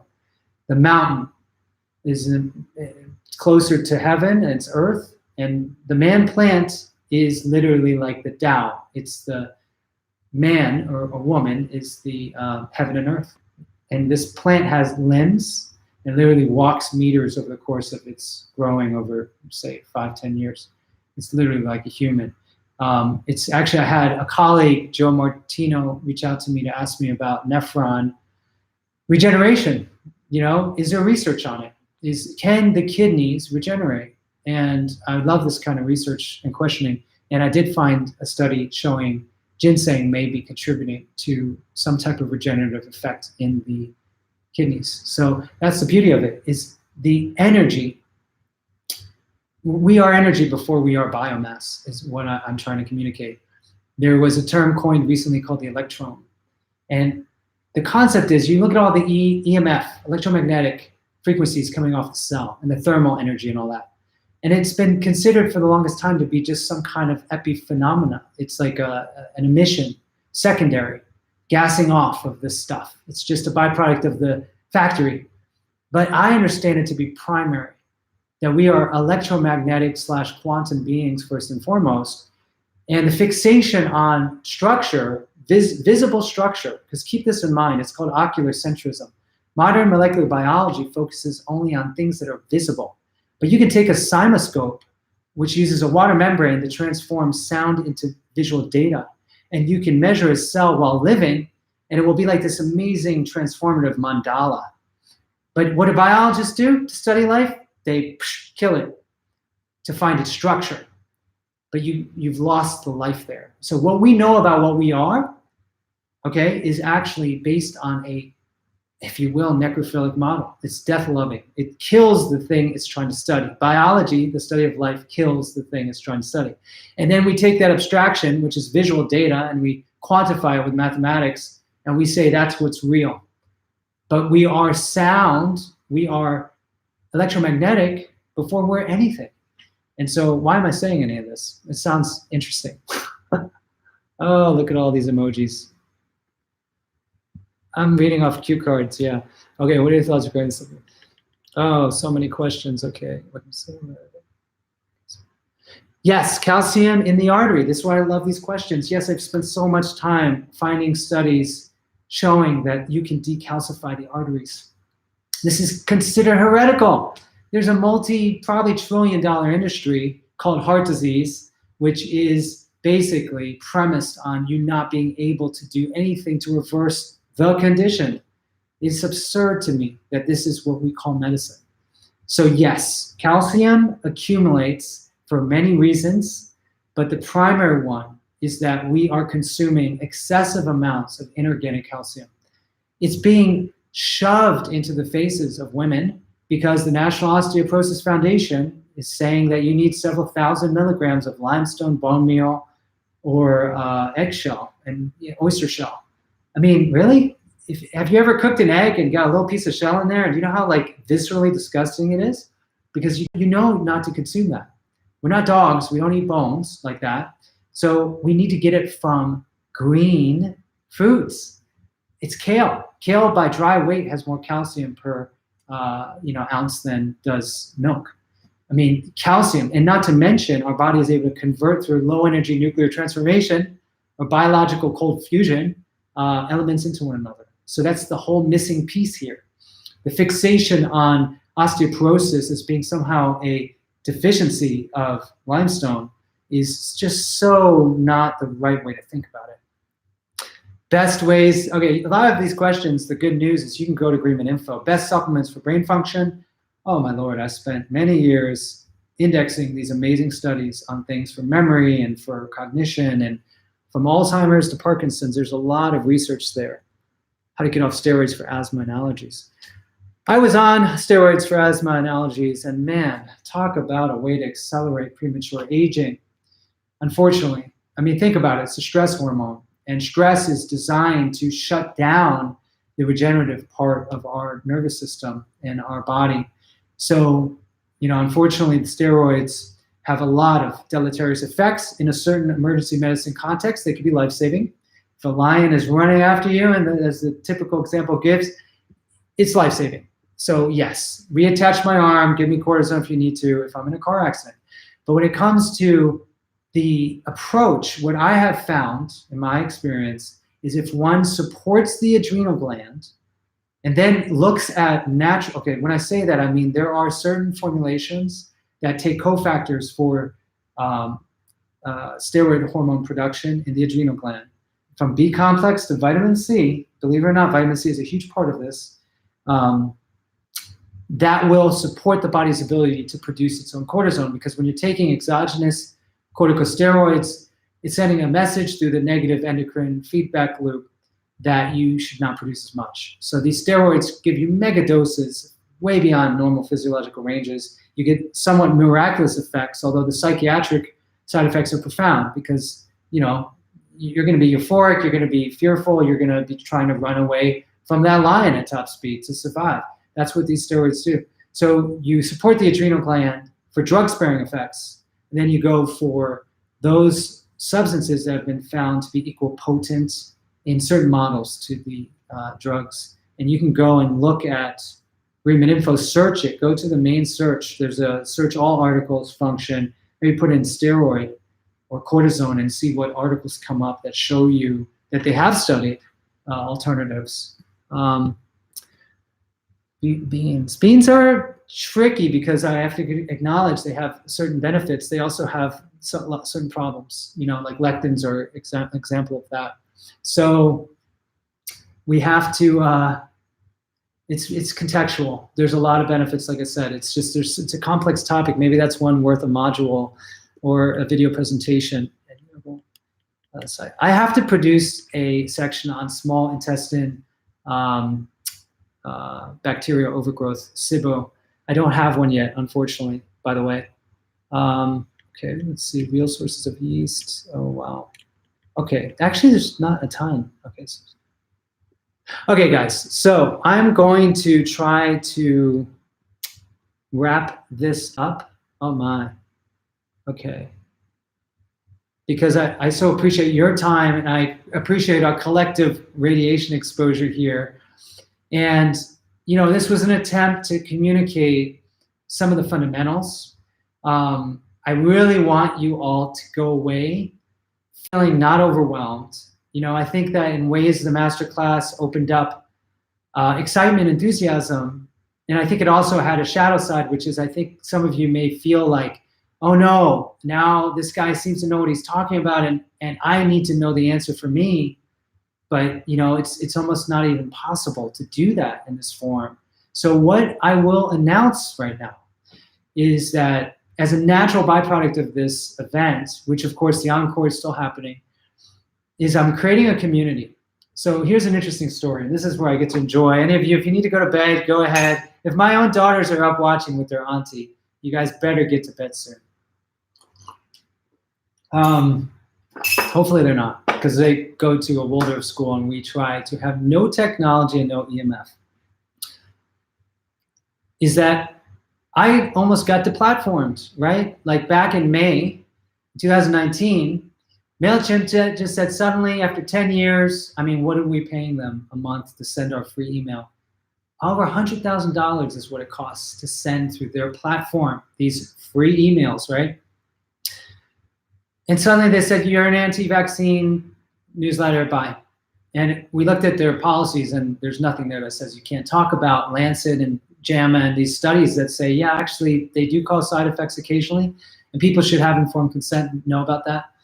And you should be able to question something without it, causing you to have the equivalent of a, social media death sentence. Anyway, then we found out MailChimp is a CDC Foundation sponsor, and that MailChimp is technically an extension of the CDC. So they shut us down, which I feel is really an example of digital book burning.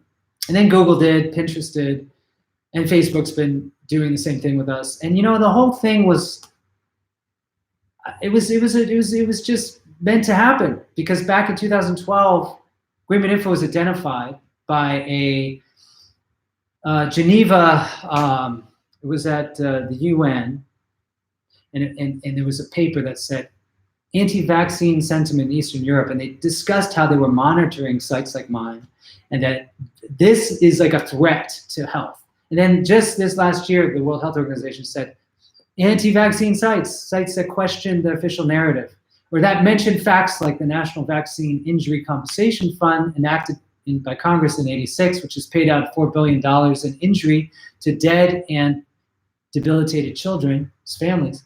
You can't even mention that. You're an anti-vaxxer if you do. Not to mention that over 1,300 studies on GreenMedInfo showing the potential adverse effects in what is over 300 different conditions of vaccines. The research is there. I didn't write it. It's there. But so anyway, that's what's been going on, is that there's an attempt to shut down platforms like this. So in this window, it was a dark time. I just sort of really dug deep. I was still in my book process, 2 years in, another year left to it. And I realized that I wanted to focus on the positive.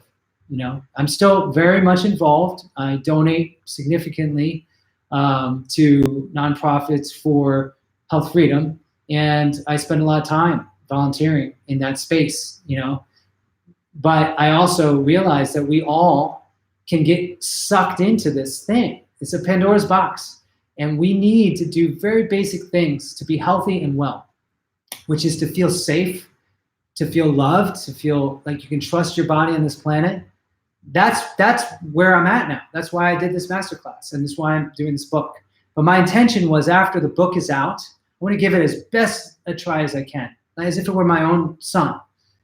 Okay, I'm just gonna next month get it out to as many people as I can and hope that it has an impact. And then I'm just going to retire, was my thought. I'm just gonna enjoy my life and just finally say, I'm enough. I did enough. Okay, I don't have to I have children. I have a life. I want everyone to focus on what's most important in their life, and I'll be a role model of that. And that's true still, but I have to say this, I didn't expect the response here, and now I realize that what makes most sense is for me to create a platform, which this is the story, sorry. Somehow I actually know what I'm talking about. I track myself. But in that window of deplatforming, I was literally talking to key figures in the health freedom movement. All these people. A lot of them are great. How are we going to create an alternative to Google? How are we going to create an alternative to Facebook? Because basically at this point, they're shutting it all down.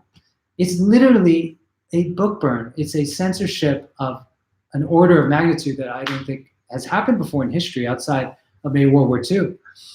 So at that time, I realized there's an alternative to Facebook, and I looked through different platforms, and I found one that is a complete analog that we control, that we are going to launch for those who are part of the Regenerate Project. We haven't figured it out fully. It's been quite a labor and a number of resources, so we're thinking of giving away access to those who already purchased, and offering, if we can, some way for those who don't have the resources or don't want to purchase, which is fine, to be part of it.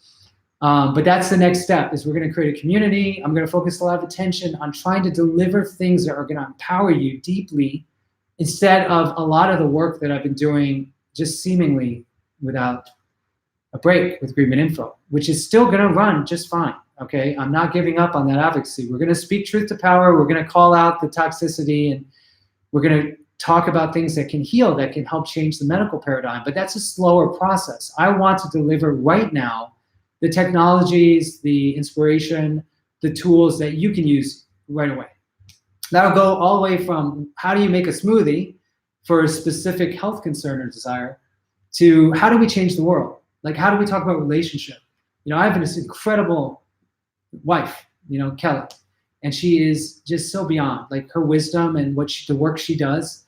And I've not even shared this with anyone, because on some level I want to keep all that private, because in this world where everyone is surveillable, there's some privacy concerns, and there's well-being concerns I have for people that do this kind of work, myself included.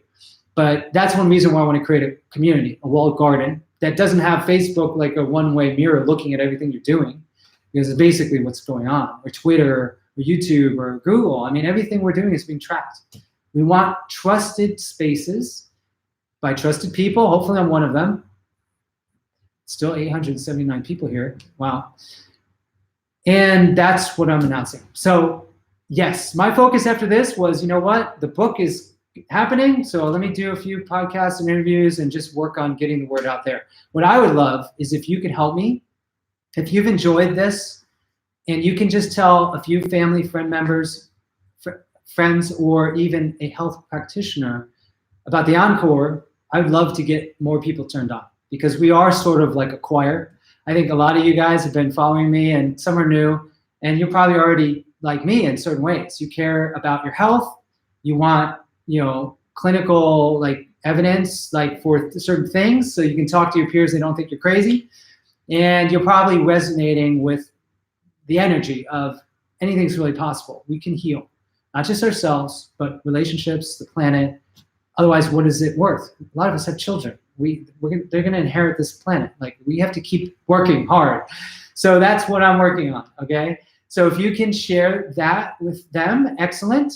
And on top of that, I will be working with my team to continue to deliver content in a way that will hopefully be a library.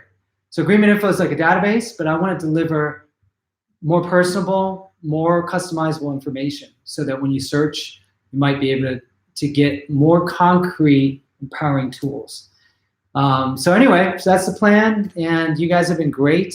I can't believe that we have this many people tuned in at this moment, and again, just so appreciate every one of you.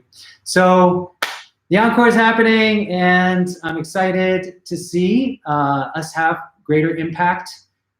Regenerate is coming out, and here's one thing I'll say before I shut up, is that Amazon's a Death Star. It's a curse, it's a blessing. Let's admit it. My child was struggling with something. I needed to get something for her, organic, medicinal. I could get it delivered that day. It just so happened I wasn't able to drive because, parents, you got kids at home, you got to stay with them. That was an example. I'm using the Death Star to deliver something magical. And most of the books on the planet today are actually bought by Amazon, 80%. But the local bookstores, they are getting killed. Their margins are down to like 45 cents a book because Amazon uses it as a loss leader, and so they'll give it away at cost pretty much. I mean, my book is probably going to keep going down over time, I imagine, because sometimes over time the books go down to wholesale. So my point is, IndieBound is a directory where you can look up your local bookstore. You can call them and say, there's this book I really want to get called Regenerate, and it will be amazing because that is the more grassroots level that we operate on. I'm really right now trying to get into a local bookstore or library to do an official book launch. I'm going to try to live stream it. Just something basic. The local bookstore here has like room enough for 10 people. I don't want to do something big and heroic. I just want to support local business. So I suggest that if you're interested in getting the book, or you haven't already, or you want to get it for a friend, that's one way to do it. Then you also have Barnes & Noble. Of course, you have Amazon. So I get when there's cases where that's the right way to go. But yeah, I would definitely consider that approach. So that said, is anything I'm missing? No, but I would say tonight, just do your best to get some good sleep. And yeah, I just so appreciate all of you guys for your support. And I hope that this has helped some of you. I think I'm going to have my 4th apple of the day after this and try to unwind. All right. Thanks, guys. Hope to see you at the next live stream.